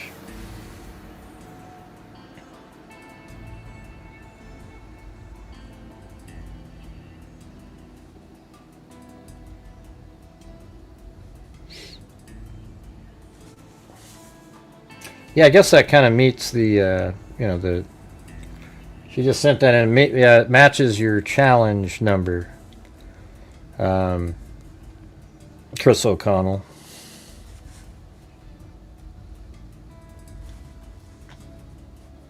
So thank you.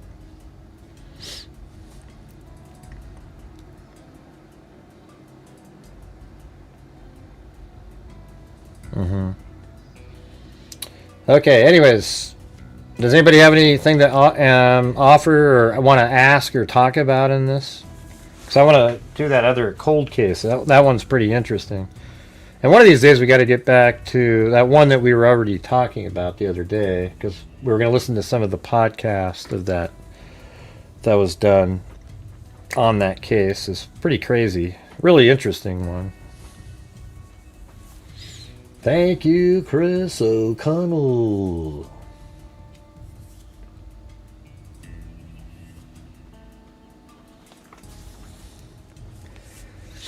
Yeah, so sometime during the show, if we get one more challenge and we'll reach the goal. So Jim, let's hear some of your jokes about your roommate. Okay, come on. That's what we.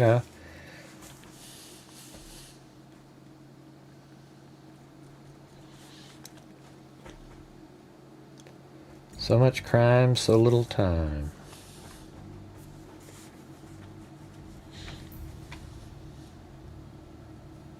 I think you guys will find this one interesting.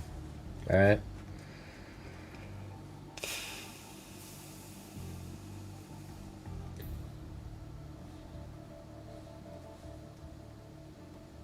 You guys want to do something different? We didn't, Karen. We didn't. I'll let you know when we reach the goals. All right. And how do you know what it is, Karen? Why do you do that? That's the part I don't like when you do. Just do your own thing. Don't tell me what we're doing if we reach the goals and so forth. It's really strange when you do that. We didn't. We didn't reach both goals.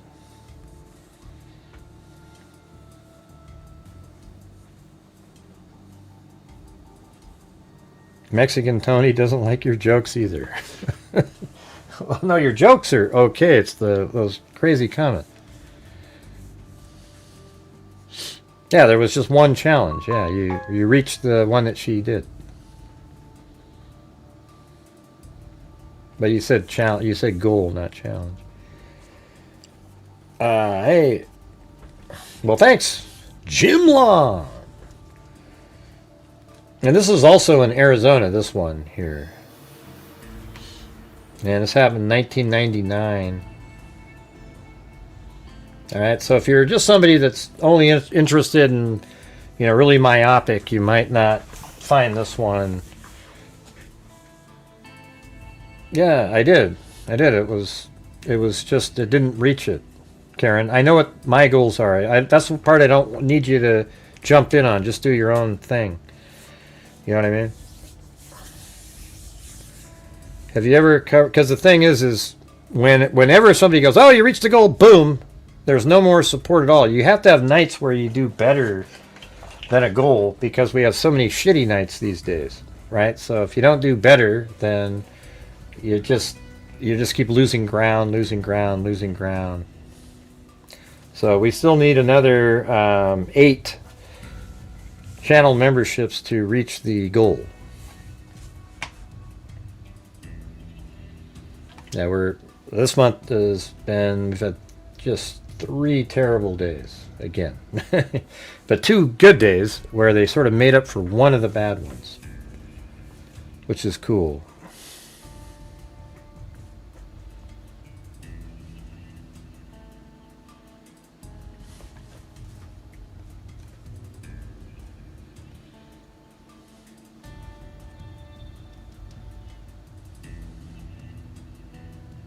All right.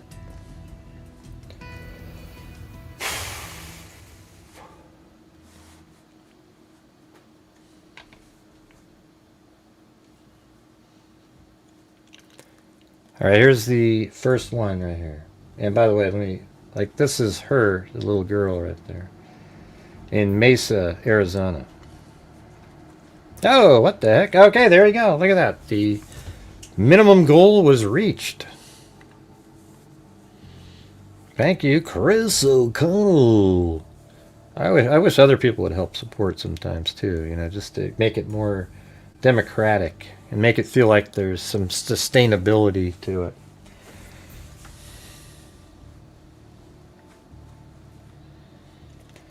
All right, Mesa Girl 11 disappears. This one is actually similar to Nancy Guthrie. Just poof, gone. The jingling sound of the ice cream truck lured 11-year-old Mikuel Biggs out of her Mesa home. Begging her mother for 2 quarters, she jumped on her bike, rode for 4 houses down the street, and waited for the truck to make its rounds. Remember that ice cream truck sound that you used to hear? You did try. You did good, Karen. You reached the challenge up there. You did it. You're the one that reached the challenge. Thank you. Thanks for all 15 gifted memberships.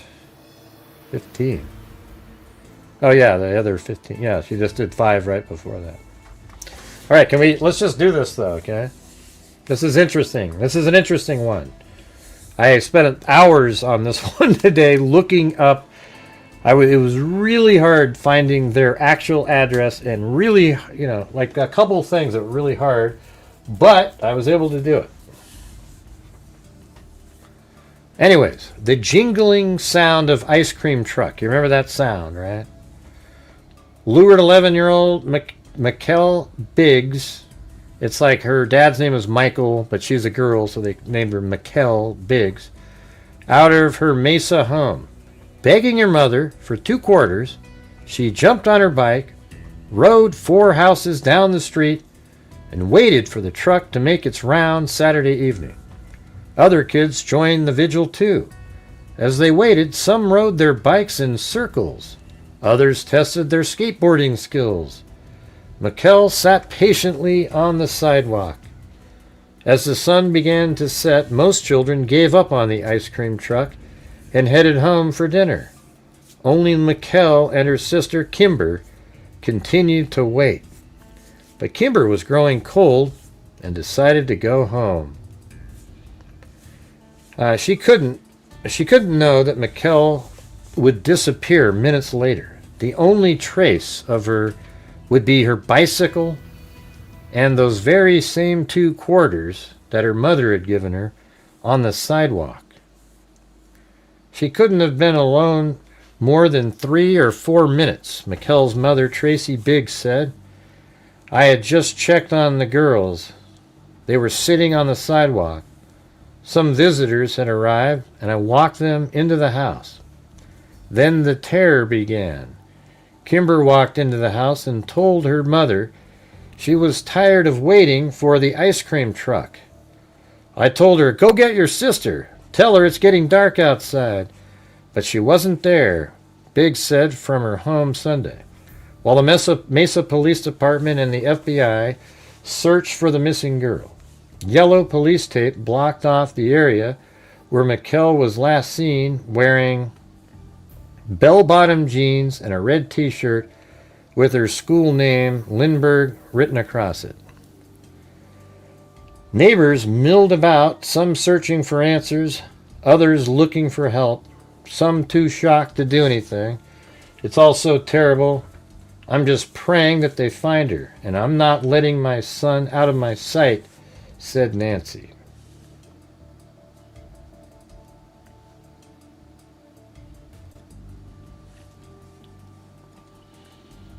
And there we go. Nancy Johnson, who lived in the area for 5 years. It could have been any of our kids. They all play out there. Johnson stood gazing at the site while her 8-year-old son Cody and his friends Paul Aguro and Brett Blodgett passed out flyers to every car that passed by. I want them to find her, said 10-year-old Paul. She used to chase us down the street because we liked bugging her. Johnson says her son is afraid to be alone now. He wouldn't go into the kitchen by himself until I locked all the doors, Johnson said. It's just awful. Brett's mother, Chris Blodgett, couldn't just sit by and wait. Early that day, she made 600 flyers and began passing them out. Then she organized about a dozen neighbors and began combing nearby orange groves, cotton fields, and canals for any sign of Mikelle. I just can't stand idly by and do nothing, Blodgett said.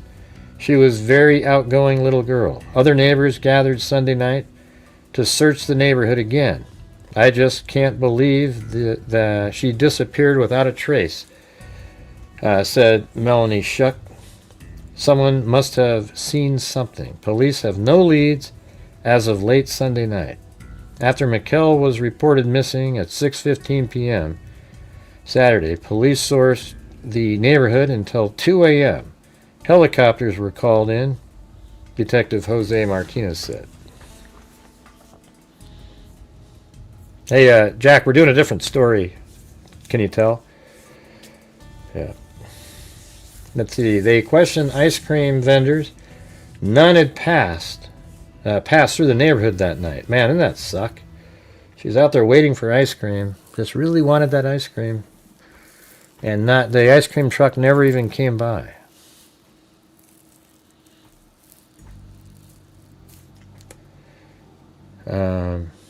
What are you talking about, Jack? Does that have something to do with this?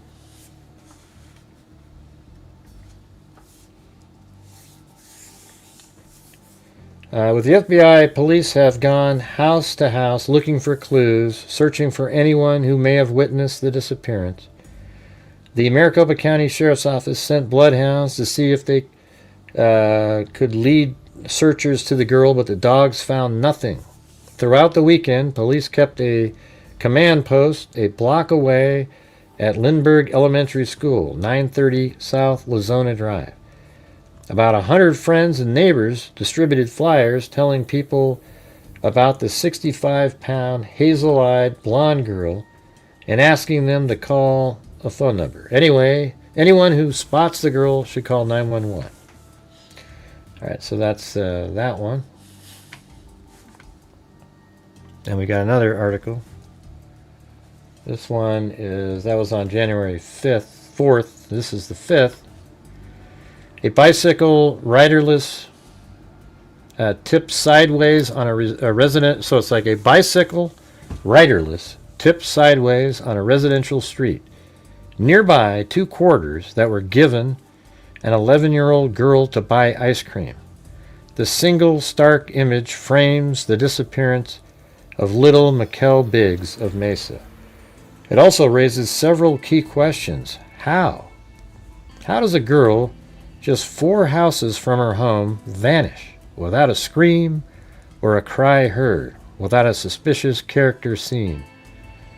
Minutes before the abduction Saturday evening, other neighborhood kids had milled about the area, all waiting, as Mikelle had done, for an ice cream truck they thought they had heard. It was, by all accounts, an uneventful, though futile wait. The children dispersed until there remained only Mikelle, young and diminutive. Mikelle is also bright, a gifted student who knows stranger danger as well as she does her favorite subjects of art and reading, her parents say. How could she have disappeared seemingly without a trace? The questions have vexed family, friends, and neighbors, as much as the answers remain elusive to police. Armed with few solid clues, authorities switched gears in their search for Mikelle on Monday night, setting up 6 roadblocks around Gilbert Road and Southern Avenue to question people.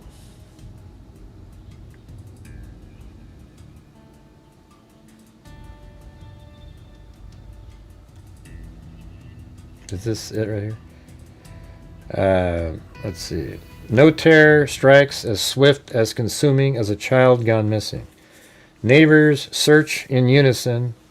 Church members utter a shared prayer, and the parents go numb. The child's mother and father second-guess themselves. They swallow hard and fight off disturbing images of worst-case scenarios.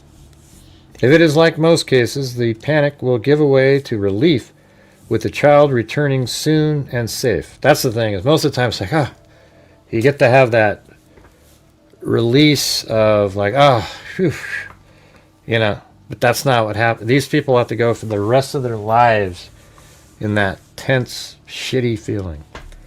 Just like, Savannah and them, It's like others, the one that have sown this nationwide fear the outcome will be tragedy. Those fears remain Monday in the case of 11-year-old Mikuel Biggs, who vanished Saturday evening while waiting for an ice cream truck 4 houses from her Mesa home. Notice how they never mentioned the home, but I eventually found it. I wonder if that's this one right here. I think that's a news story. This is the one that last one came from. So hold on a second. Let's see. Around Gilbert Road and Southern Avenue to question people who regularly drive through the area about 6 p.m. In addition, detectives Jose Martinez, a police spokesman, said officers are looking for a copper Jeep CJ with a light-colored top that was seen leaving the area about the time Mikelle disappeared. About 20 FBI agents joined 75 Mesa police officers, many who were not scheduled to work Monday. Throughout the weekend, police and neighbors had saturated the area, conducting a door-to-door searches and passing out flyers. Mikelle's disappearance, like those of all children, rallied people together. You look at her and it could be one of your kids, said Kim Pasqualini of the nation's Missing Children organization. I wonder if that's the National Center for Missing and Exploited Children later. About 500 volunteers gathered Sunday at the church. Let's see. No one suspected that something as mundane as getting a cool treat would turn out to be nightmarish. She came in and said she heard the sound of the ice cream truck, but she couldn't tell where it was coming from, said Tracy Biggs, her mother. Mikelle's younger sister and other children went home when they tired of waiting for the truck. But Mikelle stayed behind. Her bicycle was found in the street at El Moreau Avenue and Toltec Street. So this is where it was like, I saw that in the, I think this is it. Yeah, right there. So this is that address they just said. This is where she sat and waited right here for the ice cream truck. She was just standing over here, waiting. Whether she's over here or there or on this side, I don't know, okay? But she's just right here. And then it took me forever because the mother, I found the mother's name, but then they had a different last name, and then I found the correct one, and then I had to look through. They have like 40 addresses apiece, And then finally one of their addresses landed. Her address landed right there, and that obviously has to be the home. In fact, it's 4 homes down. So this is where she was. This is her house right there. That one. Okay, so that's the house that her mother was sitting at, and then she just merely got in her bike and rode down like this. And it's like a lot of people live on this street. She rode her bike down, and then right at this intersection, she just waited for the ice cream truck. Now, interesting about that intersection is that it does kind of, like, there's a main road, and then you would go down this one. These are all side streets, and there's no reason that somebody might be there, but you might go down this direction. Like, that's kind of a main street off of the main. These are side streets here. So you have that. All right, I'll tell you what, you guys. I'll do a challenge too. I'll donate 5 memberships if you guys donate 5. Right? That way we'll have beat the minimum goal. Maybe got just to the regular. So if you guys have the ability to do that, that'd be great. I'll donate 5 if you guys, 5 of you do 1. All right. Yeah, so they have a map here. This is the mother, and her name is Tracy Biggs. I was able to find her. And then this is her dad, Michael Darian is his name. So I think she must have got, I don't know, man. Did she get, because there's a guy named Michael Darian Biggs. Why would a guy have 2 names? I don't really understand that part.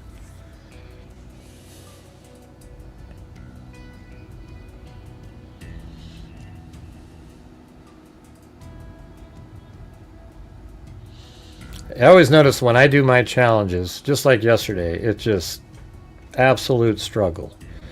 Okay, so if you guys can gift 5 memberships, then I'll donate 5 myself. All right, see if we can do it. I know we're talking about something else. It's not the big, Nancy Guthrie case. It's just as important, though. All right, and here's another article on the 7th. Right here. Thanks, Jim Long. So that's her again right there. A crime scene. As crime scenes go, this one offered precious few clues. 2 quarters and a bicycle on the sidewalk of a quiet residential street. I mean, imagine if it was today. That guy it'd be obvious. There'd be surveillance cameras all over the place. One moment, 11-year-old Mikuel Biggs was clutching coins to buy a treat from an ice cream truck.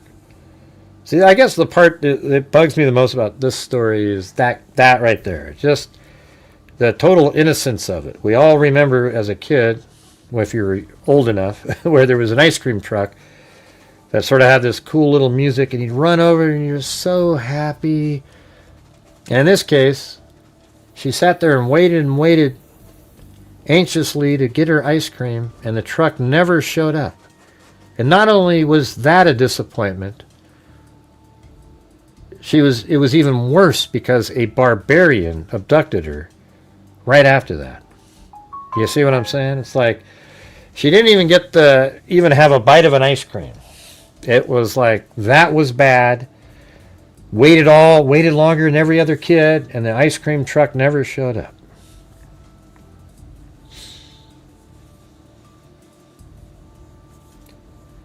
On Wednesday, helicopters buzzed overhead as about 100 law enforcement officers fanned out on horseback. They were acting on tips that a copper-colored Jeep seen in Mikelle's neighborhood shortly before she disappeared Saturday had been spotted. The search turned up only a stolen vehicle unconnected to the girl's apparent kidnapping. And by the way, could you guys help reach the challenge that I just put out? Just so I feel like that you guys will sometimes even match my challenge, which seems to go matched literally 70% of the time that I do them. All right, the investigators ended the search late Wednesday afternoon. At this point, we have so little to go on that everything that comes in is taken very seriously. Since Saturday, police have questioned hundreds of motorists at roadblocks in Mikelle's neighborhood, ice cream vendors who worked in the area, and known sex offenders. See, that part there, the known sex offenders, I think is an interesting element in this case. The FBI has been called in, and a small army of volunteers has mobilized to distribute flyers around Phoenix. But investigators concede they have no clue what happened to Mikelle, a bright sixth grader who served on the student council, played clarinet, and was a member of the Future Scientists and Engineers of America. It's a freaky thing. It's just so strange. There was no one on the street, said Nick Orlando, a friend and neighbor of the Biggses, they put. There's almost always some foot traffic on that street. Did anybody hear what I just said? Come on, you guys. See if you can reach my challenge. That would be great. It's like pulling teeth in here.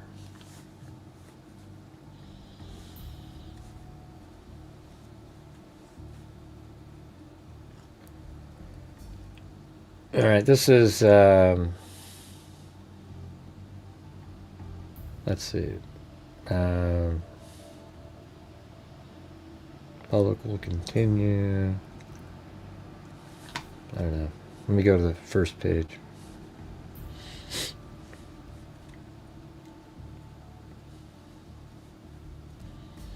There's been, let's see, we're not going to stop. Missing Mesa Girls family busy keeping hope alive.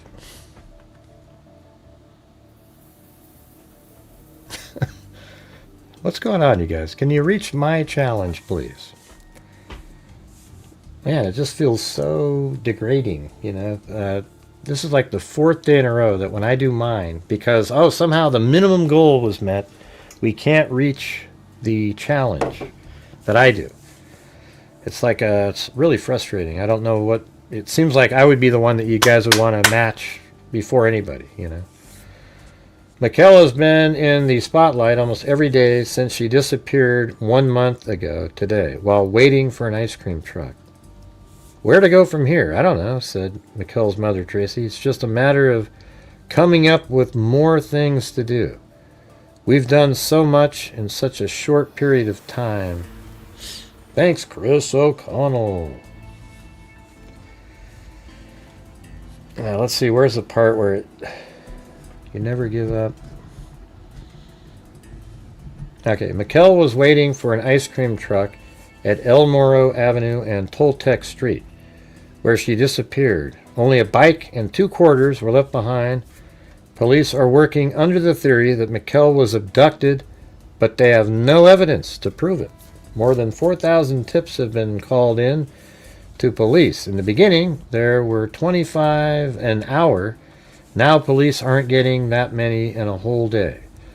Some days there's only enough to keep 10 officers busy. At one point, about 100 worked the case. Police have been door to door in Mikelle's neighborhood a couple of times. They've had 2 roadblocks. They've put out a composite of a suspect. They looked for eventually and found and discounted a copper-colored Jeep. So that copper-colored Jeep was unrelated.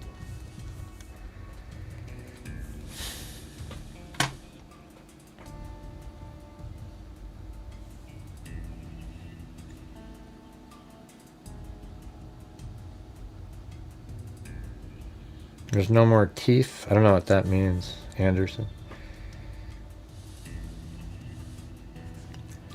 As anniversaries accumulate and Mikelle's birthday comes in May, there will be Hey, by the way, Karen, I sent you 3 notebooks. I think you only wanted 2, but I sent you 3 of them. I stuffed them in there. I hope they don't get dented. Oh my God, you guys, we reached my challenge. It's a freaking miracle. Man, I think it's the first one of mine that we've met in... Alright, hold on.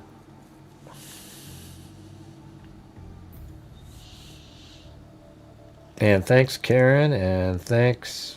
Hold on. I can't see the screen now because I'm buying...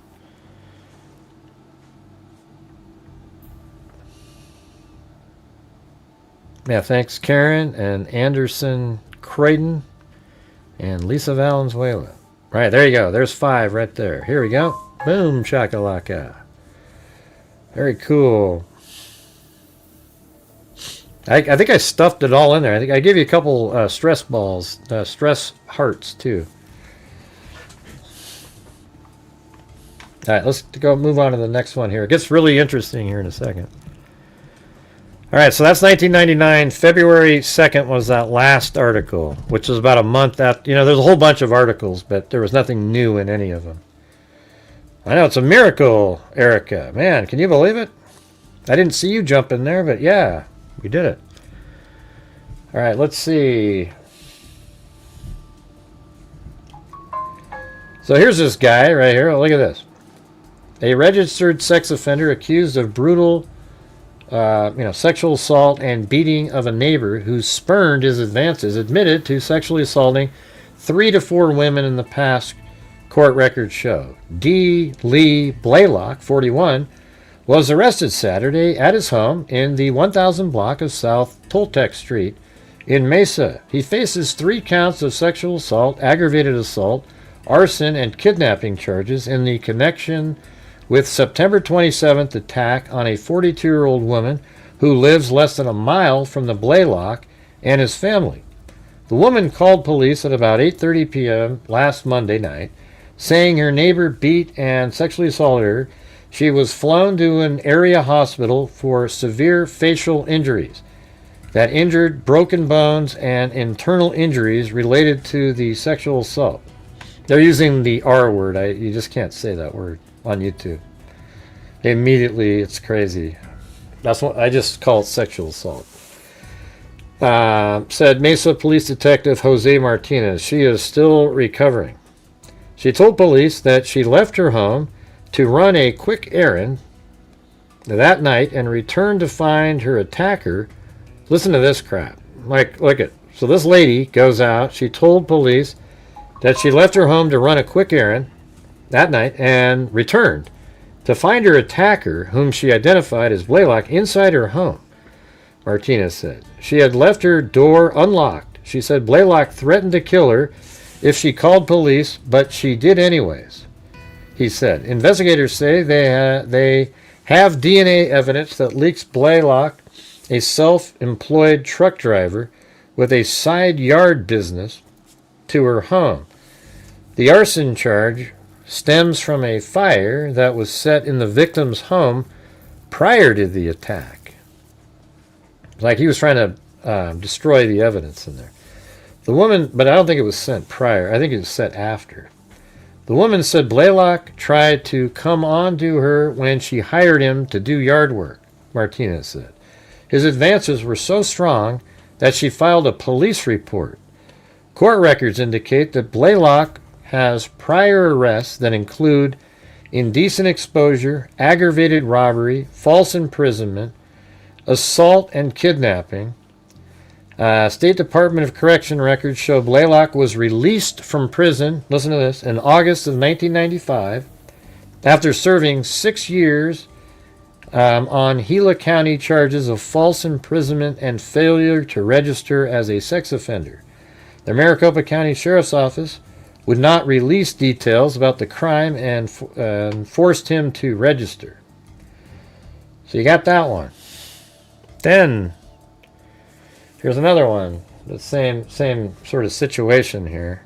What do you guys think of this stuff? Isn't that crazy?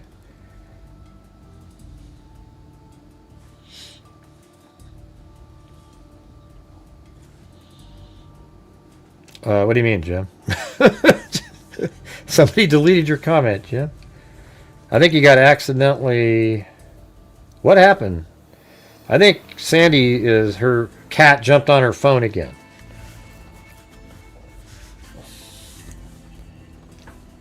Well, Karen paid me for notebooks, so I sent her extra.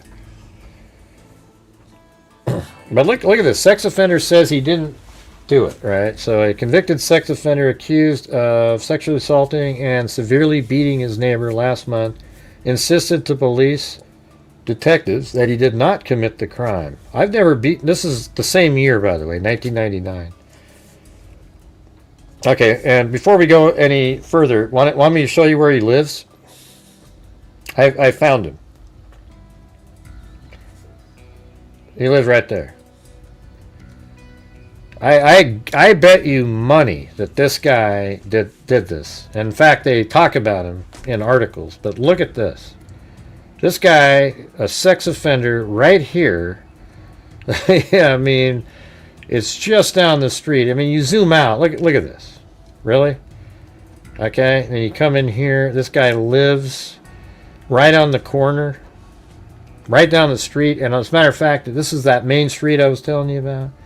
And then it kind of continues down, and then you can get out of there. He's right there. And again, this is where, you know, she lived right there. Mikelle, I mean. Are you guys even here? Hello? Hello, everybody! Are you paying attention? Hello! My God. Do you see this? The D. Blaylock guy. He lives right down the street right here. God dang it. It's like a... It's like, why bother even telling anybody anything? It's like such a... No reaction at all. I spent hours trying to find the guy's freaking address. And nobody goes, "How? Wow. That's crazy." The report issued late Wednesday states that the victim called Mesa police a year ago, accusing Blaylock of grabbing and fondling her after he gave her an estimate for yard work. The case officer concluded there was insufficient evidence. What are you talking about, Allie K? Evidence. The case was dropped without Blaylock being questioned, and the report says Blaylock remains in protective segregation at Maricopa County Madison Street Jail. He faces charges of sexual assault, kidnapping, and aggravated assault. In the interview with police, Blaylock, listen to this, he admitted that he sexually assaulted two girls, 14 and 17, in California. Well, I mean, so you know that it's probably worse than that.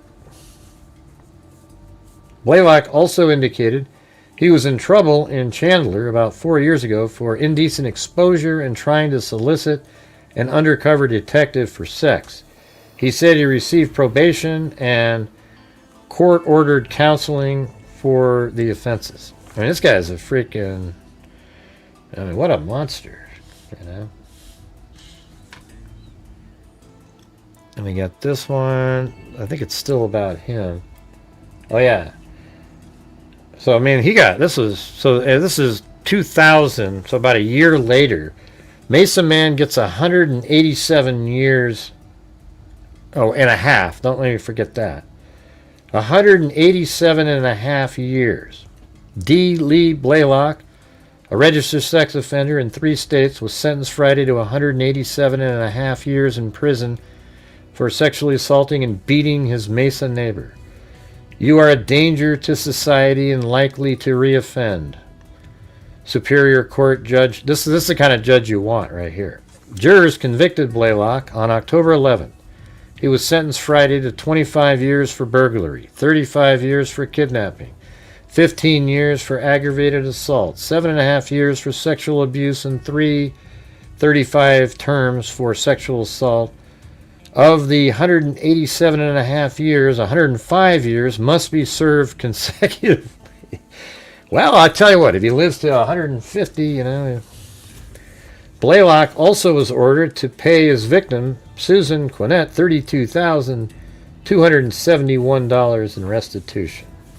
Some of the jurors who convicted Blaylock returned to see him sentenced and to show support for Quinnett, who was sexually assaulted, beaten, and left to die after Blaylock set boxes in her kitchen on fire. So he beat her and he thought he killed her, and then he tried to burn the house down. Isn't that crazy?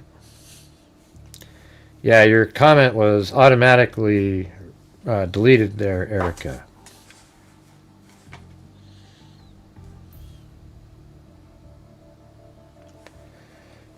All right. What happened to the lady should not have happened, and it's wrong. I mean, what a sick person. He's 43 years old, so that means he would be, 42 years old at the time. I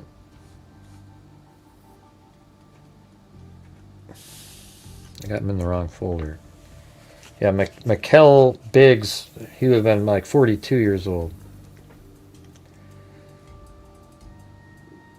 And she was only 42. With her daughter by her side, the 42-year-old Quinette wept.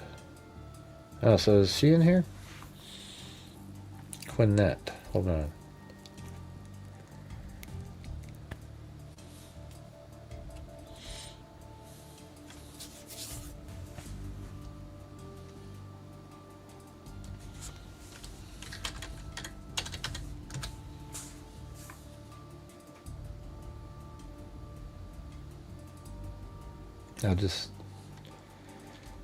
That's not right.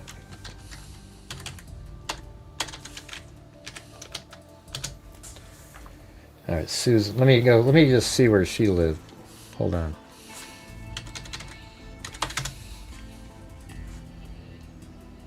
It's a pretty uncommon last name.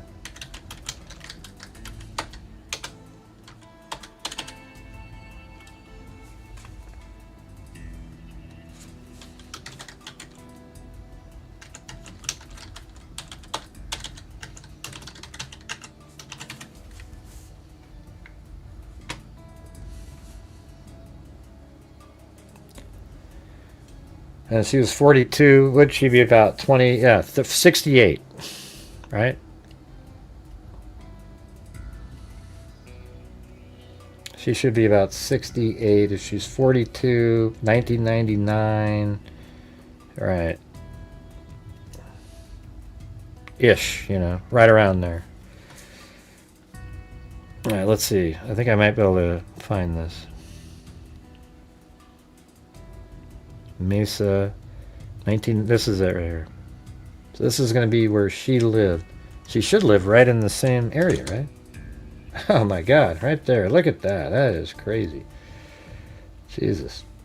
So this is where Susan Quinette lived. Victim of Dlive Blaylock. Wow, that's crazy. I didn't see that earlier, so.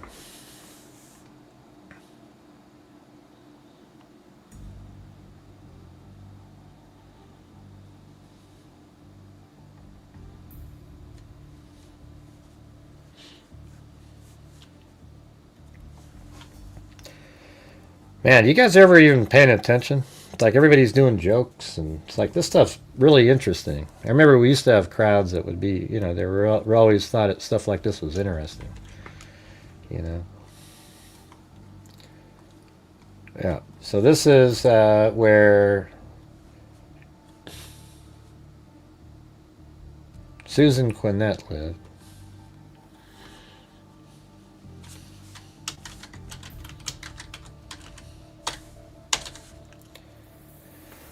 So she lived there.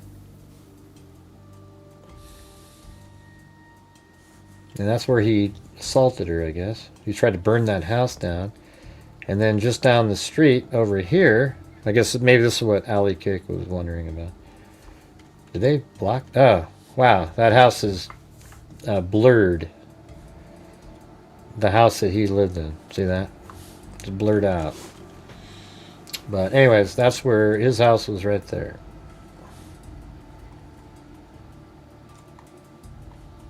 And the same year that he did that, she was abducted, 11-year-old, And he'd already admitted to doing something to a 14-year-old in California. Come on. I think the odds of him not doing that are pretty low.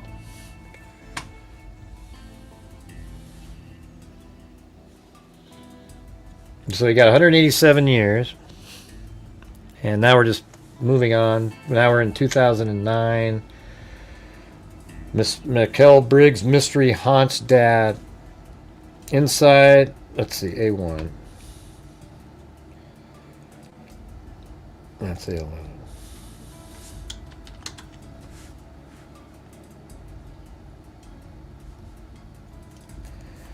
Mesa Police Detective Jerry Gazelle was sitting in church when his beeper went off. It was the first Sunday in January, 2 days after New Year's Day in 1999, and he had planned to spend the rest of the day watching football at a family gathering.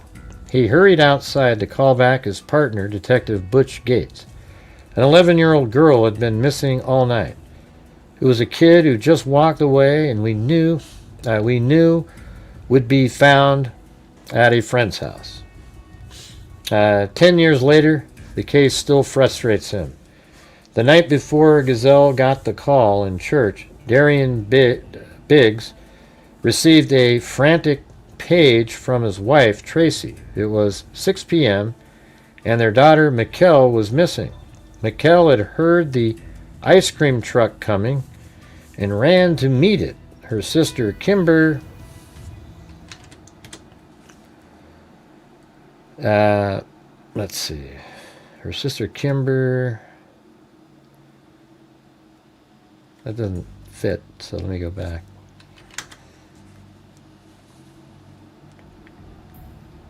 Her sister Kimber went. Her sister Kimber went. Hold on. Went, been rejected. That doesn't make any sense.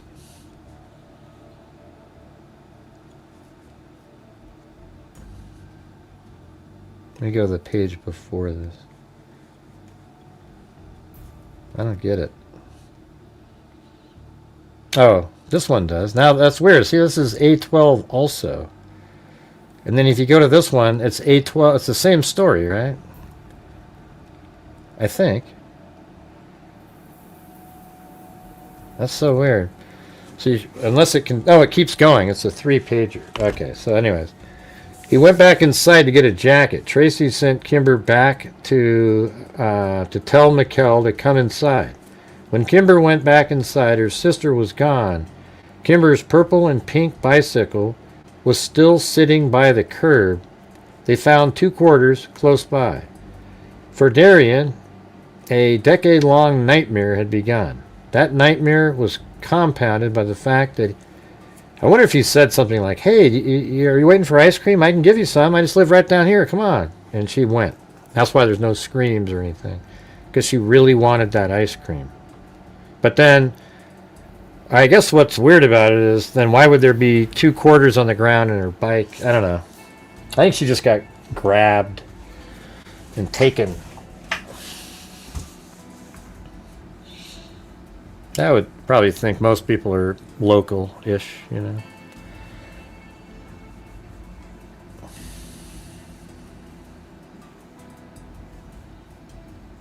Officially, the case of Mikuel Biggs remains open. She has never been found. Nobody has ever been discovered. No firm evidence about what happened to her on January 2nd, 1999 has been uncovered. No suspect has been publicly identified, and no potential suspects have been ruled in or out. Darian thinks he knows what happened, and the answer he thinks lies with a convicted sex offender who lived on the Biggs' neighborhood at the time, and it's now serving more than 100 years in prison. But the evidence is only circumstantial, police say, and there's not enough to stand up in court. Mikkel's what they should do is offer this guy, you know, better something in prison that's better to get him to tell the truth, because without it, they're not going to get the answer. Mikkel's disappearance generated the most intense investigation in Mesa Police Department history. Detectives interviewed more than 400 people and collected more than 800 pieces of evidence. Even now, Detective Dominic Kaufman says Mesa police receive an estimated 40 to 50 tips a year.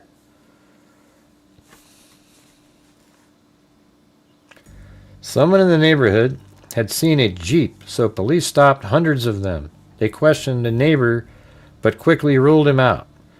It's frustrating feeling I don't have any other unsolved cases. See how easy it would be for him to abduct her, bring her to that house, and then there's nowhere, there's no, oh, I saw a car going over there, it's just, and his car is sort of a recognizable car, I guess. I don't know. It's really strange. With retirement 2 years away, Gazelle still hopes he'll be able to knock on the Biggs' door and tell them what really happened. Let's see, 5 years after Mikkelle's disappearance and desperate for some kind of resolution, Darian and his wife drove to Florence and met face to face with the man they believe killed their daughter. So that means in 2004 they went and met this sex offender. The sex offender lived a couple of blocks from the Biggs family. Mikelle took piano. See, the thing is once I read this part, or saw it in a different article, then I had to get all their addresses, because then you can really see it, So it took a while to find all of them.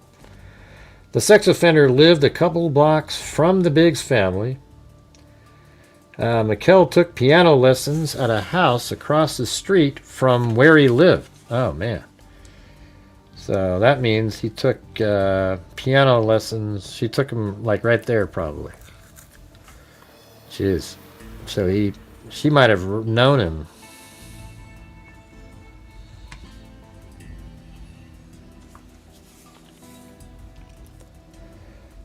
Let's see. Mikelle took piano lessons at a house across the street from where he lived. In 2000, he was sentenced to 187 years for a brutal attack on a woman who lived in the same South Central Mesa neighborhood. He just lived a couple houses down.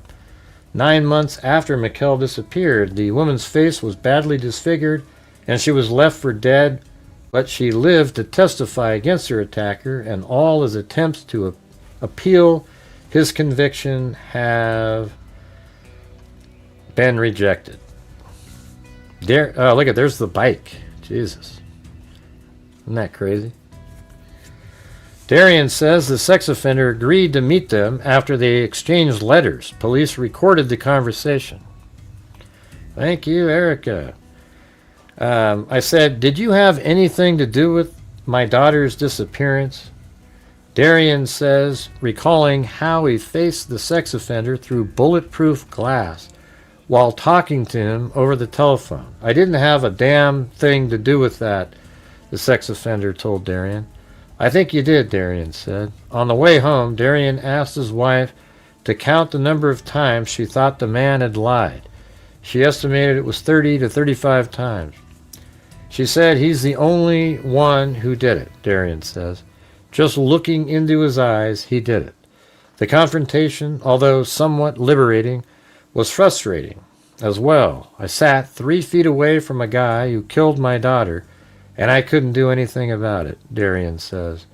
I wouldn't have any problem with them letting him out as long as I was there to meet him. Although Darian has tried to move on, it still stings that he was considered a suspect, even though Gazelle said police always focus on family members, relatives, and neighbors in missing children cases because they are found responsible more than 90% of the time. We did a lot of things with him to rule him out, Gazelle says. Darian says he underwent a psychiatric test given to sex offenders, though Gazelle has no memory of that. Darian's polygraph tests and investigative tool, inadmissible in court, came back inconclusive, fueling media speculation. But the real humiliation came when an affair with Darian had revealed to his wife a month before Mikelle disappeared surfaced in a newspaper report. Despite the grief, embarrassment, and finger-pointing, he never retained a lawyer and cooperated fully with detectives. I didn't hide, Darian says. For him, The most important thing was to find out what happened to his daughter. It was not to be. On the 5th anniversary of her disappearance, Darian and Tracy held a memorial service for Mikelle. An empty casket symbolizes the emptiness of not knowing, but it helped the family start to heal and begin to rebuild their lives. But as the 10th anniversary of his daughter's disappearance passes, Darian says he is still yearning for an answer. I'm a different person than I used to be, Darian says, no longer consumed by anger. I don't feel as strong as I used to. I really feel like the world is beating me. Gazelle wants closure too. It's a milestone for the person who did this, the detectives say. It's time for him to get this off his chest and put this nightmare for the Biggs family to rest. Isn't that crazy? And then what's this one? Oh yeah, this is actually on the web, you know, this like the internet. But it's like ABC article from 2009. You know, normally you don't stumble upon these older like that old, I guess. Arizona maximum security prison at Florence was not a place suburban parents Tracy and Darian Biggs ever expected to visit, but their former neighbor Dee Blaylock was serving 187 years in prison sentence at the facility, and the Biggs were determined to speak to him, believing he had the key to what happened to their eldest daughter, Mikelle. Mikelle disappeared January 2nd, 1999, at the age of 11, while waiting for an ice cream truck on a corner of her Mesa, Arizona neighborhood. Her bicycle was found with the wheels still spinning and 2 quarters for ice cream discarded on the ground. There was no witness, nobody found, and little evidence. When Michaela vanished, police immediately ran a check on all registered sex offenders in the area. They were surprised to discover that dozens of sex offenders were living within a mile radius of the Biggs house in the child-filled neighborhood. As police searched for any trace of Mikelle, local family launched block watch meetings to keep an eye on strangers and on each other. If you're my neighbor and I see you're living next to me and I see something suspicious going on, I guarantee you I'll be calling 911. Blaylock told, this is what Blaylock said. So this sex offender said, if you're my neighbor and I see you living next to me and I see something suspicious going on, I guarantee you I'll be calling 911, Blaylock told a local newscast at the time. Blaylock appeared to be an outspoken advocate for law and order. He lived about 2 blocks from the Biggs and was described by neighbors as friendly and personable. But nearly 2 years after Mikelle Biggs vanished, the neighborhood got another shock when Blaylock was convicted of sexually assaulting and brutally attacking his neighbor Susan Quinnett. So he did this like later in the year. He tried to snap my neck 3 times, said Quinnett. He did successfully break it in one place.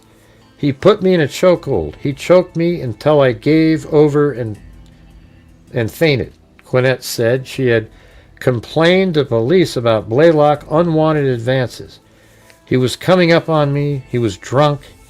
He reeked of beer, she said. He was putting his hands on me. Probably like Richard Allen. Yeah. I called the police. I said the guy is just creeping me out. He's stalking me. I've tried to tell his wife. He had a wife? I've got his been verified right here.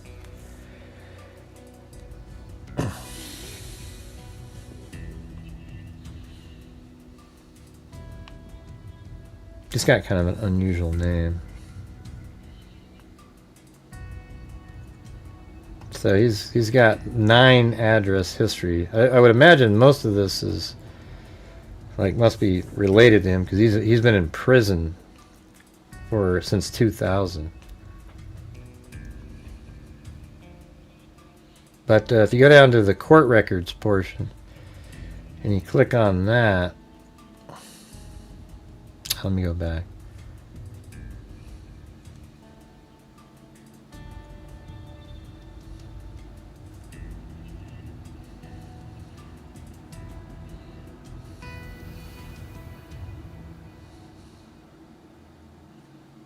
$28. Look at that. It's crazy. Now that one's traffic. This one's burglary, second degree, kidnapping, improper.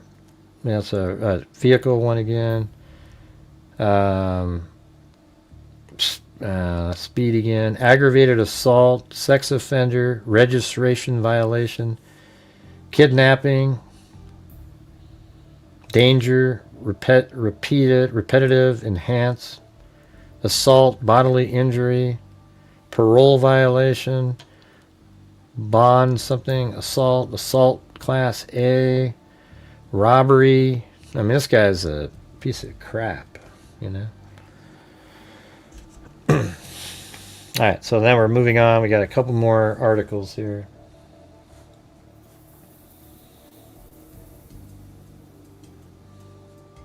I think this girl here is the sister, Kimber. And I think when she was little, I think this might be Kimber right here. That's her when she was little, I believe. I think that's the same person. So you got, and this is her. And I guess there's more pictures. I think those are both of them together. Yeah, and so that's Mikelle, Kimber, and the brother. And that's probably, hell, that might even be the bike right there.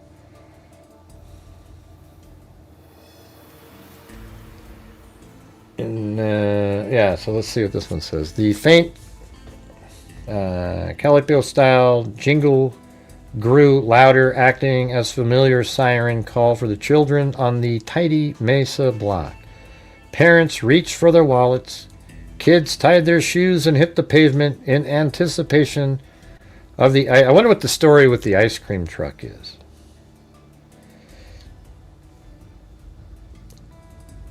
Yeah, did I ever say I was thin?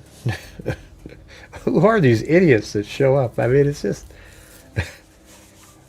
You know, I'm not a blimp either, you know. I'm just normal.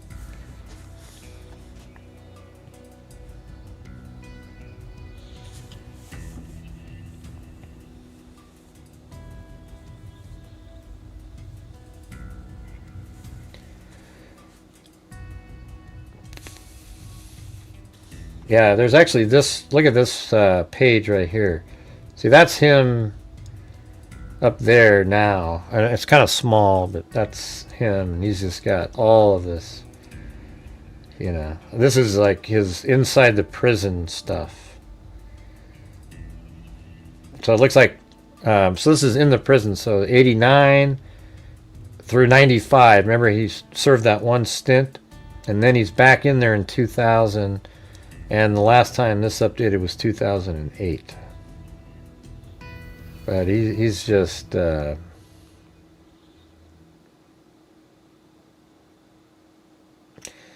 I think there was one driving around, yeah. But I just wonder what the story is on the ice cream truck like. Was he about to go there? Because, I mean, here's the thing. Is if the ice cream truck had shown up, she'd still be alive. So it's kind of like... did she... You know, was it, you know, that serendipity thing. Yeah, there definitely was. There's a lot of other kids that were waiting for the ice cream. They just quit waiting. Maybe it was that one day he decided not to go down that street, you know, and it's just like, crap. Parents reached for their wallets. Kids tied their shoes and hit the pavement in anticipation of the ice cream truck making its rounds. The ditty seemed to come in waves, though making it hard to know the truck's location. Surely the children thought it would make its way to their corner. See, that's the thing. They thought it would make its way to their corner near Gilbert Road and Southern Avenue, where they played as they waited. But the shadows grew longer as the sun started to set on the winter day. Mothers beckoned for their children to come in for dinner. Slowly, reluctantly, all but two returned home. The 11-year-old, blonde-haired, hazel-eyed girl was determined to wait as she rode her younger sister's bike in big circles at the road's T intersection. So that's exactly what we have. See this? So she just did circles right here at the T intersection. Again, if you got here later, she lived right there. That's how close she was from home. And she just disappeared. All right, so here's the T intersection. We'll go to the ground. You can really just get a better sense of what it looked like, just like that. All right, she's just waiting for the ice cream truck to come by.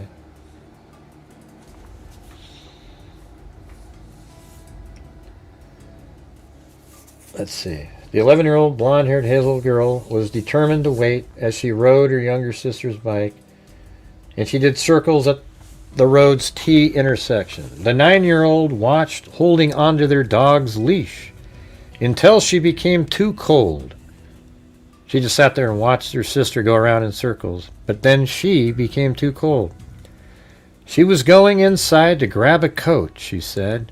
She'd be back. The girl could count the steps to her door and the 4 front yards that were in between. And so here we go. Just to show you how accurate this all is. 1, 2, 3, 4 yards in between, and then her house.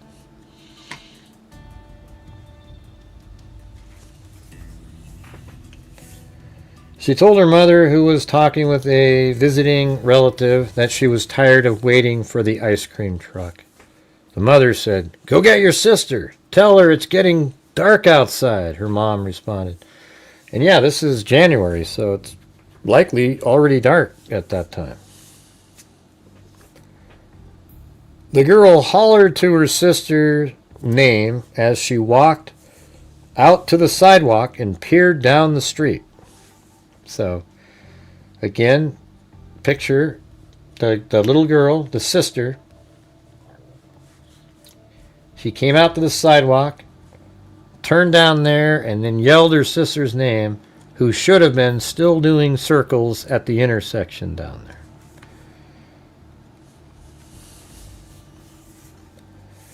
"It's time to come in. Mom said so," she said. She got no response. Her sister wasn't there, and the bike was on the street closer to their house, lying on its side. The girl was mad. How could her sister just leave the bike she had let her borrow in the middle of the road before running off? The wheels on the white bike, with painted purple and pink ribbons, still spun as she approached, so that must mean it was really close in time. Light bounced off the clips as she had placed on the spokes.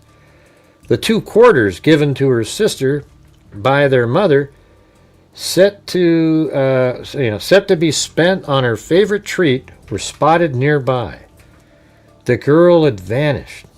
It's been 18 years since Mikuel Biggs' disappearance, January 2nd, 1999. Her sister Kimber is the last person known to have probably seen her.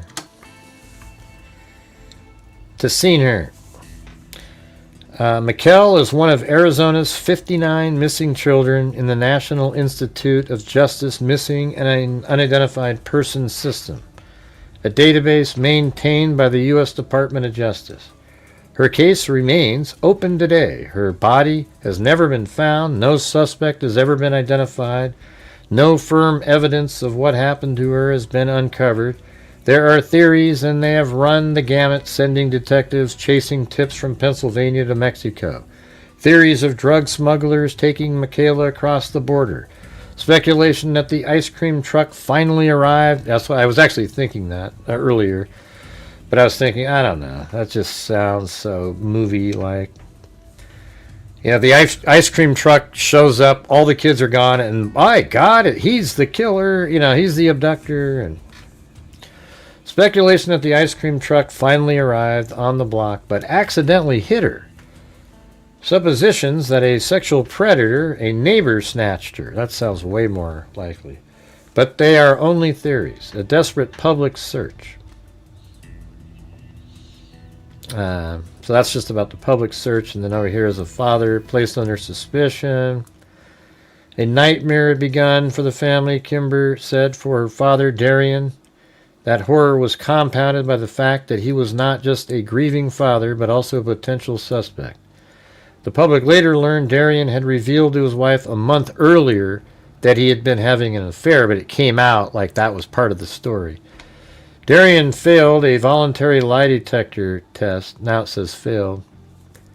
But detectives told the Republic that his emotional state over the disappearance over his daughter's case may have affected the results of the FBI administered test. I think the lie detector tests are just ridiculous. And given their good relationship, Darian would have no reason to abduct his daughter off her bike. And Mikelle wouldn't have thrown her quarters on the street at the sight of her father. She was running from somebody based on the evidence that we do have, Gazelle said in the 2000... Man, isn't that just crazy? On that street.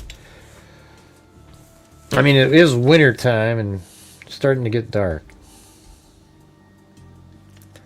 I'm just going to go to this portion here, though.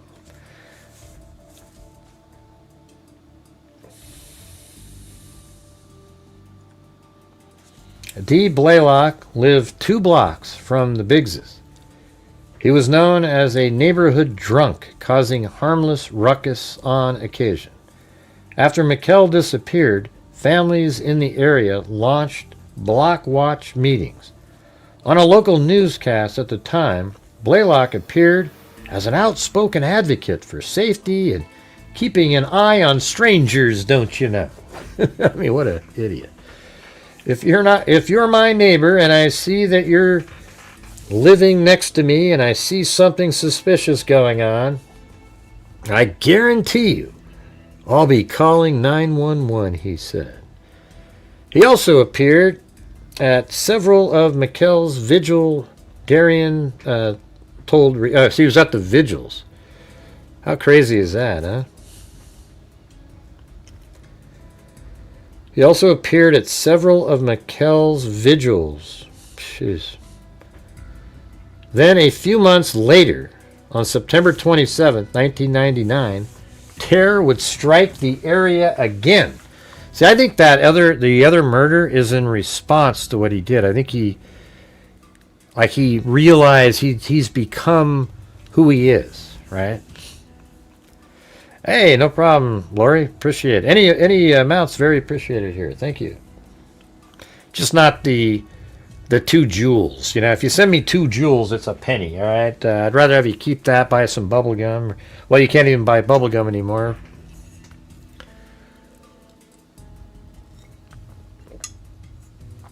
What do you guys think of this? Yeah, do you think this is an interesting one, Chris O'Connell? I know you like some of these these ones like this. Then a few months later, on September 27th, 1999, terror would strike the area again. A woman who lived near the Biggs house came home to find Blaylock hiding behind her. Listen to this. This is different. We didn't hear this before.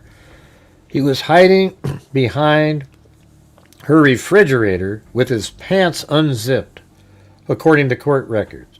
He advanced on her, breaking her neck and putting her in a chokehold, causing her to faint. He brutally beat her, assaulting her as she went unconscious. Blaylock left her for dead, lighting her house on fire to burn the evidence, but the woman regained consciousness and called for help, records state. As she was rushed to the hospital, she had a revelation in the back of the... Listen to this. In the back of the ambulance, she thought, Mikuel Biggs, the girl that's missing. He took Mikuel Biggs. You have to get him, she said. Isn't that crazy? God, that's the thing. That is what happened. She actually said that as she's being whisked away in an ambulance. She says, Mikuel Biggs, the girl that's missing. He took Mikuel Biggs. I wonder if he said, man, I guess that would have came out though. He could have said, you're gonna be like Mikuel Biggs or something.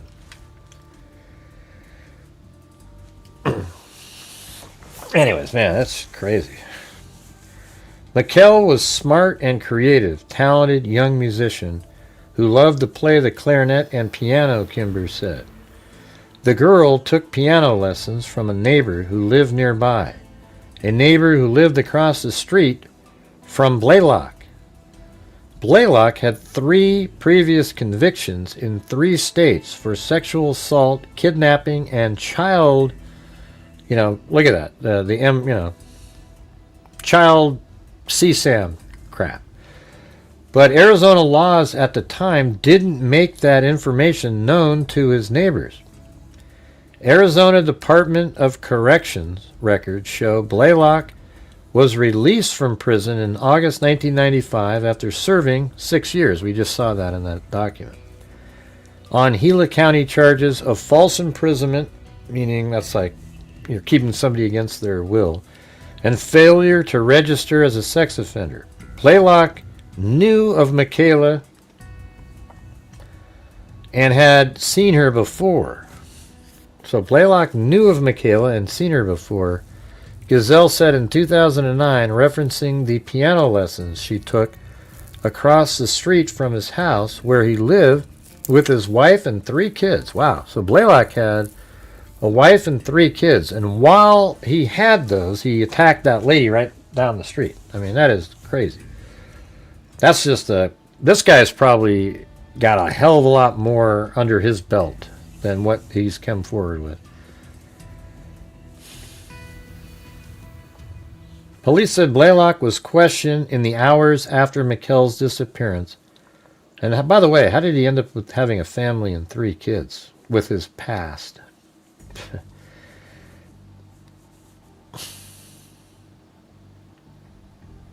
Let's see, hold on. Blaylock knew of Mikelle and had seen her before, Gazelle said in 2009, referencing the piano lessons she took across the street from his house where he lived with his wife and 3 kids. So yes, that is what he had. Wow. Jesus. I wonder if he did anything to those kids. Police said Blaylock was questioned in the hours after Mikelle's disappearance along with the other 19 registered sex offenders in the area. Well, wouldn't you really focus in on him since he's right there? But he had an alibi. He was home in his garage watching the Arizona Cardinals play and tinkering with a lawnmower he was fixing. His wife confirmed it, police said. Okay. They searched Blaylock's home and came up with nothing.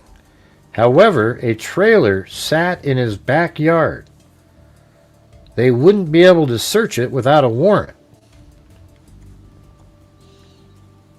But when detectives came back with a warrant, it was gone. Oh, Jesus. Oh, shit. Yeah, this guy, he did it, man. There's no doubt about it. Okay. You gotta be kidding me. So he had a trailer. I was actually trying to find, I read a portion about the trailer. So I was looking at Google Earth. And this is his house right here. And I was just kind of trying to, it doesn't seem, there's no clear, that's 1997. Yeah, and so, I don't see anything clearly on that. And then the next one is 2003, which is irrelevant at that point. But it would have been really cool if that was clear. God, you gotta be kidding me. I mean, let's read that shit again right there. Look at it. They searched Blaylock's home and came up with nothing. However, a trailer sat in his backyard. They wouldn't be able to search it without a warrant, but they did return with one. And detectives came back with a warrant. It was gone. That was the biggest hang-up for my family and the detectives, Kimber said. The trailer was gone. Did they ask him where it was? Kimber said her parents, Tracy and Darian, believed Mikelle was in the trailer. Whether she was alive or not, that was our only hope, she said. That was one of the hardest things to deal with. Well, what about, did they ever say, well, where'd you put the trailer that you had here? Blaylock was sentenced to 187 years for the brutal attack of the woman. Tracy and Darian wrote a letter to him while he was in state prison in Florence. He asked him flat out if he did it, she said, and he responded that he wanted to make things right with us and agreed to a visit. He probably changed his mind, but he might have. The three met, separated by bulletproof glass in the visiting room, talking over a telephone. Police recorded the conversation. I said, "Did you have anything to do with my daughter's disappearance?" Darian told the Republic in 2009. "I didn't have a damn thing to do with that," Blaylock said. "I think you did," Darian said. Oh, boy. Because he probably found out that he was a suspect. The exchange went on for a while. Blaylock never got up to leave. On the way home, Darian said he asked his wife to count the number of times she thought the man had lied, and she estimated 30 to 35. Kimber said her parents described Blaylock's eyes as how they gave him away as someone who was guilty. "I sat 3 feet away from the guy who killed my daughter, and I couldn't do a thing about it." So they're quoting that other article we read. "I wouldn't have any problem with them letting him out as long as I was there to meet him." It's just a nightmare, for these people, the parents. Now Kimber handles the media. She continues to take on responsibilities just as she did when she was only a little girl herself, was forced to grow up quickly and watch over her brother 4 and sister 1 when Mikelle was gone and her parents were busy looking for her. "I would lay at my bed at night and sit there and pray, I guess," she said. "I would beg her to come back. I hoped that she would."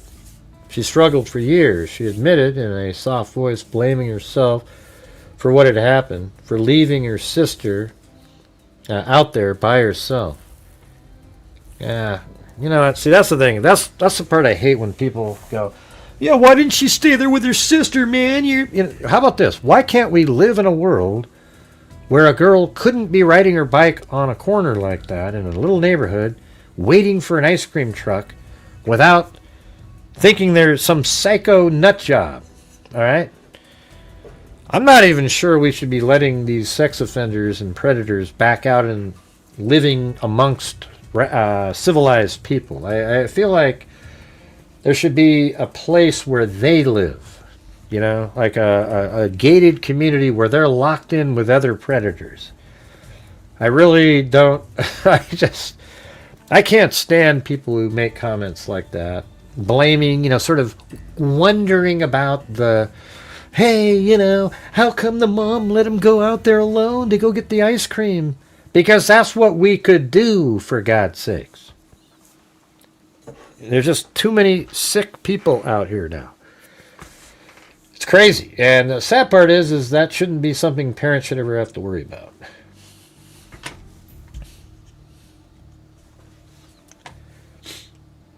All right, you guys. So for all my reading in here tonight, don't you think you guys could help support the channel out with some last minute super chats, maybe make up for a little bit of yesterday, the day before? Still got this article right here, but if you guys have the ability to help support the channel, that would be awesome. We could still use some more gifted channel memberships. You know what I'm saying? All right. Anyways, this is the last article, and this one's from 2018. This one's interesting. I don't think it means anything, though. Nina dollar bill has tip in missing child case. A dollar bill in Nina. What is Nina?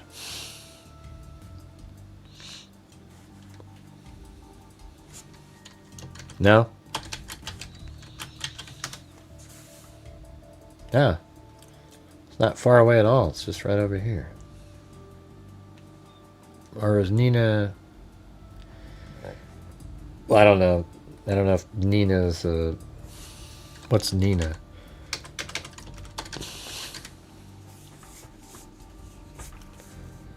Well, there's a Wisconsin. Maybe that's where it is. I don't know. So now, no last minute tips for the Gray Hughes investigates. A dollar bill in Nina is the latest tip Arizona detectives are investigating in the disappearance of Mikuel Biggs, a girl who vanished in 1999 while waiting for an ice cream truck. The dollar was reported to police on March 14th. A message is written along the edges of the 2009 bill. That's sort of interesting because that's right around the time of that article, the first time where we were talking about how they visited him. My name is Mikelle, it's not spelled right, Biggs, kidnapped from Mesa, Arizona. I'm alive. And there's the, look, I think this is a picture of it right here. My name is Mikuel Biggs, kidnapped from Mesa, Arizona. I'm alive. The 11-year-old's disappearance drew national attention almost from the moment Tracy Biggs reported her daughter, the oldest of the family's 4 children, missing on January 2nd, 1999. It doesn't feel authentic. Yeah, it seems like somebody just wrote it. Could even be somebody that knows him. It was better. When I was a kid, we could just run around. You know, we'd play, run around, and made little forts, you know, blackberry forts. My mom would say, hey, be home for dinner. And then we'd eat dinner. Okay, be home before 9. And we'd just be out running around, having fun. I'm sure there were predators back then and everything, but... You know, it's just, I don't know, it's kind of weird that we're so, I mean, look at everybody now. They got their damn cell phones out. They're not doing anything. They're just sitting around.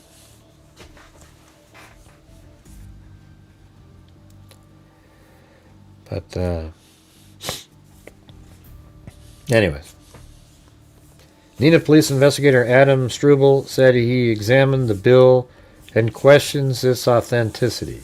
He noted that Mikelle's first name is misspelled, right, and she would know how to spell her name at 11, and suspects that it could be a senseless joke. Struble said it's virtually impossible to determine how the bill wound up in Nina or how many people touched the bill over the years. None of us were really aware of the kidnapping, Struble said. We had to do some research. Even if the bill is genuine, there's no way to trace it. There was a little spring of hope for a second, and then reality set in, he said. There is nothing you can do with it, which is rather frustrating. Detective Steve Berry, a Mesa police spokesman, said detectives were looking into the evidence after they were alerted of the dollar Monday morning. He didn't discount the potential investigative value of the dollar. We don't get a lot of tips anymore, but we occasionally do.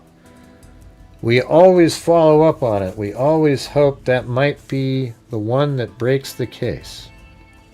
Mikelle's younger sister, Kimber Biggs, was the last person to see her. The 2 girls had been playing outside on their tidy Mesa block, waiting for ice cream truck that afternoon. Mikelle was riding a bike when Kimber walked home to talk to their mom. Well, don't forget that she had 50 cents with her to buy the ice cream. In 90 seconds, Mikelle had vanished. The bike was tossed on. The guy must have just been waiting for one of the kids to be alone. With the girls' quarters strewn nearby, the response by Mesa police and neighbors alike was swift. Within 30 minutes, a helicopter was in the air with officers on a loudspeaker announcing that they were in search of a child. Mikelle's case generated what is known as the most intense investigation in Mesa Police Department history, with more than 800 pieces of evidence collected. How? And more than, I think there's 2 quarters and a bike. And more than 10,000 tips received. Flyers of the girls' class photos saturated the region as the desperate hunt continued. It was a face that could be recognized by nearly everyone at the time. Mikelle flashing a toothy grin and wearing a headband to pull her hair off her face. Evidence in the case included nearly 500 interviews with psychics and searches of 35 abandoned mine shafts in the Santan Mountains. Detectives tracked down every ice cream vendor in the state. In the case, the ice cream truck did come to the big street before she disappeared. Right. So it's the ice cream truck. That's like something out of a movie. It's not impossible, though. It's not impossible. I think that's what Chris O'Connell was alluding to up above. Authorities poured over and over again information they obtained from motorists. They had stopped at roadblocks the night Mikelle went missing, and from the 20 sex offenders they interviewed that lived around East Central Mesa, but there were no clues. A tipster called to tell them to look for Mikelle at Motorola plant, leading to an exhaustive search of the business and its grounds. It was a hoax. An email arrived from someone claiming he had taken Mikelle, sending police to assemble a SWAT team outside a Phoenix house where they tracked the location of the sender. It was a 12-year-old kid messing around on the internet. One of the lead detectives, Jerry Gazelle, has said evidence they had found showed that Mikelle was running away from somebody. It wasn't somebody that she knew or wanted to be with. She dropped the bike. She was running towards home. She dropped quarters, and it was swift. And somebody grabbed her, and I believe abducted her in a car and drove away with her, Gazelle said in a 2009 interview with ABC News. And is that it? Or does it go on to the next? Doesn't say anything. Yeah, I think that's it. So, anyways, there you have it. What a crazy, shitty story. So I guess my tip idea didn't work. My God. I mean, it's like a waiter at a table saying, "Hey, you guys, I know I've been, serving you guys the food all the night with the chips and everything. Would you mind doing a tip?" And not a soul. Let's see. We used to have the Helms Bakery truck in our neighborhood. Yeah. We always had those ice cream truck, the music. It's always the same, right? Let's see.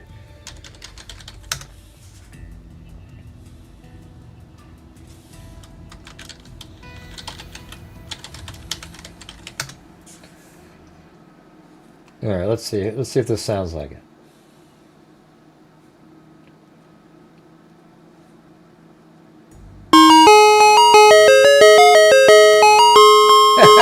Yeah, that's it.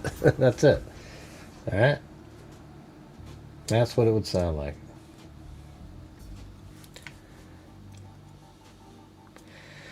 All right, you guys, let me get out of here. We didn't make it to the other thing, but I hope you guys found the show interesting tonight. Thanks to Allie Cake, Carolyn, Tracy Von Brott, 9 months, and then we had Tracy Von Brock with the super chat, then Alley Kick, then Chicken Wing, then Anderson Croydon and Alley Kick, and Chris O'Connell with the super chat. Then she gifted 5 memberships. Then Joel Burnt gifted 5. Then Karen 7. She always does the 777. Karen a couple times in there. Then Alley Cake. Then Michelle H. Then Chris O'Connell gifted 5 again. And then Alley Cake. Then Chris O'Connell did a super chat. Then Tina G. Then we have Jeffrey Sadal. Chris O'Connell gifted 1. And then she gifted 5. I think there was a challenge in there. Then Richard Watts. Alley Cake. And then Chris O'Connell gifted 16 channel memberships. And then Anderson Croydon gifted 1. Then Lisa V. Then I gifted 5 because you guys did mine. And then we had, since I gifted the 5, we had Erica, Lori, and Jim Lawn all do $2. So for all that reading, $6. Thanks, guys. That was for the trolls. Oh, yeah? You guys passed out, huh? Anyways, hope you guys found it interesting. You know, I like doing those. That one's not... well, I think it's solved, right? I mean, I think that's such a huge deal, that container being missing. That's just... that's so obvious. And I don't even know why... Like, you would think they would say, well, what'd you do with the container you had there? And then have them explain, you know, like, take us to the container. Okay, because you had a container there, take us to it. We saw it. And then, I guess he doesn't have to do that, though, right?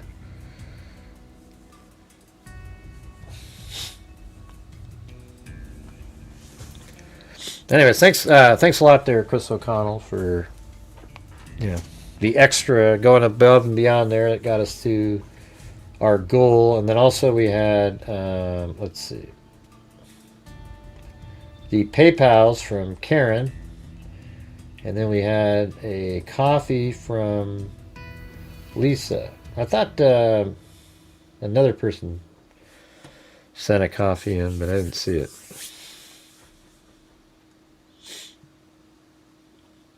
I don't know.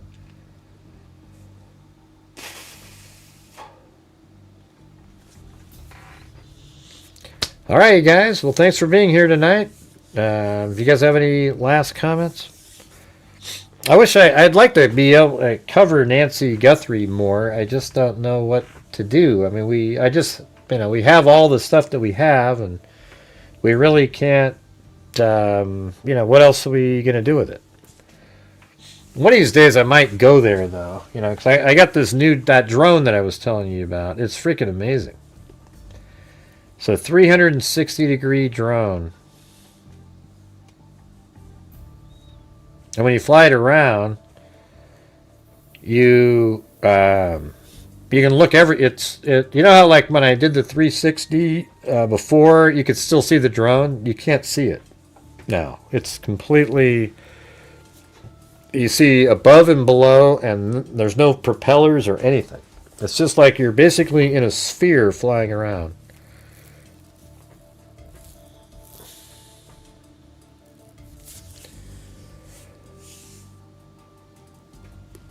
Yeah, I don't know. It's like a really long drive, but it might be worth it, you know. I could sit there, camp out on the street, you know, and yeah, I know you can't park next there anymore.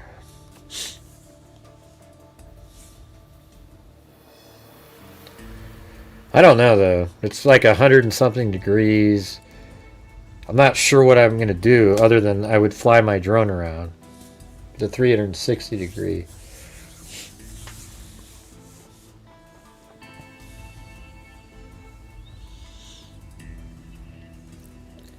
I'd camp with you, Gray. I'm in Surprise. What's that mean? Is that a town called? Is there a town called Surprise?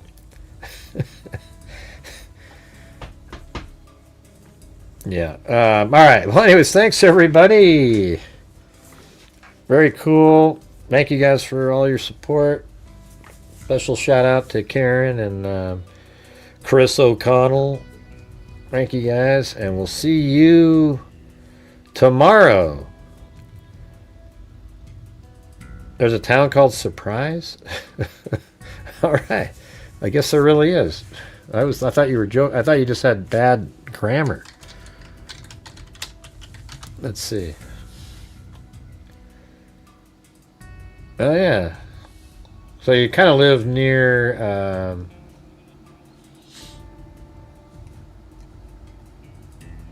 Well, it's not right next door. Yeah, it's in Phoenix, I guess. All right, guys, thanks. See you tomorrow, and as I always say, until next time, be safe out there.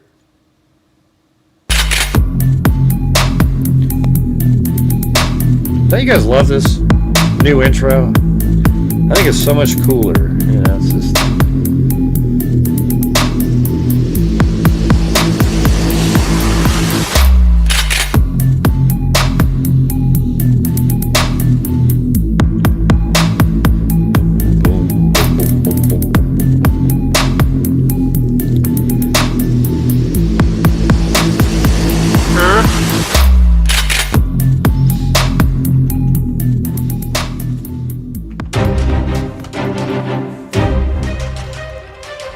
Thank you for watching Grant Hughes Investigates on YouTube.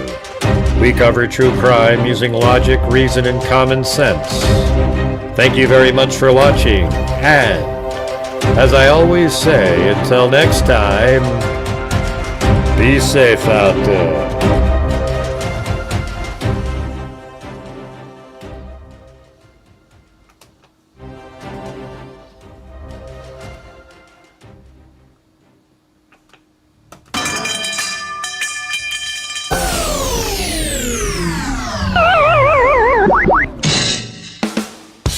Evil can never be dead enough.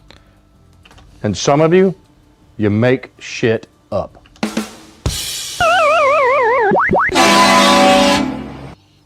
All right.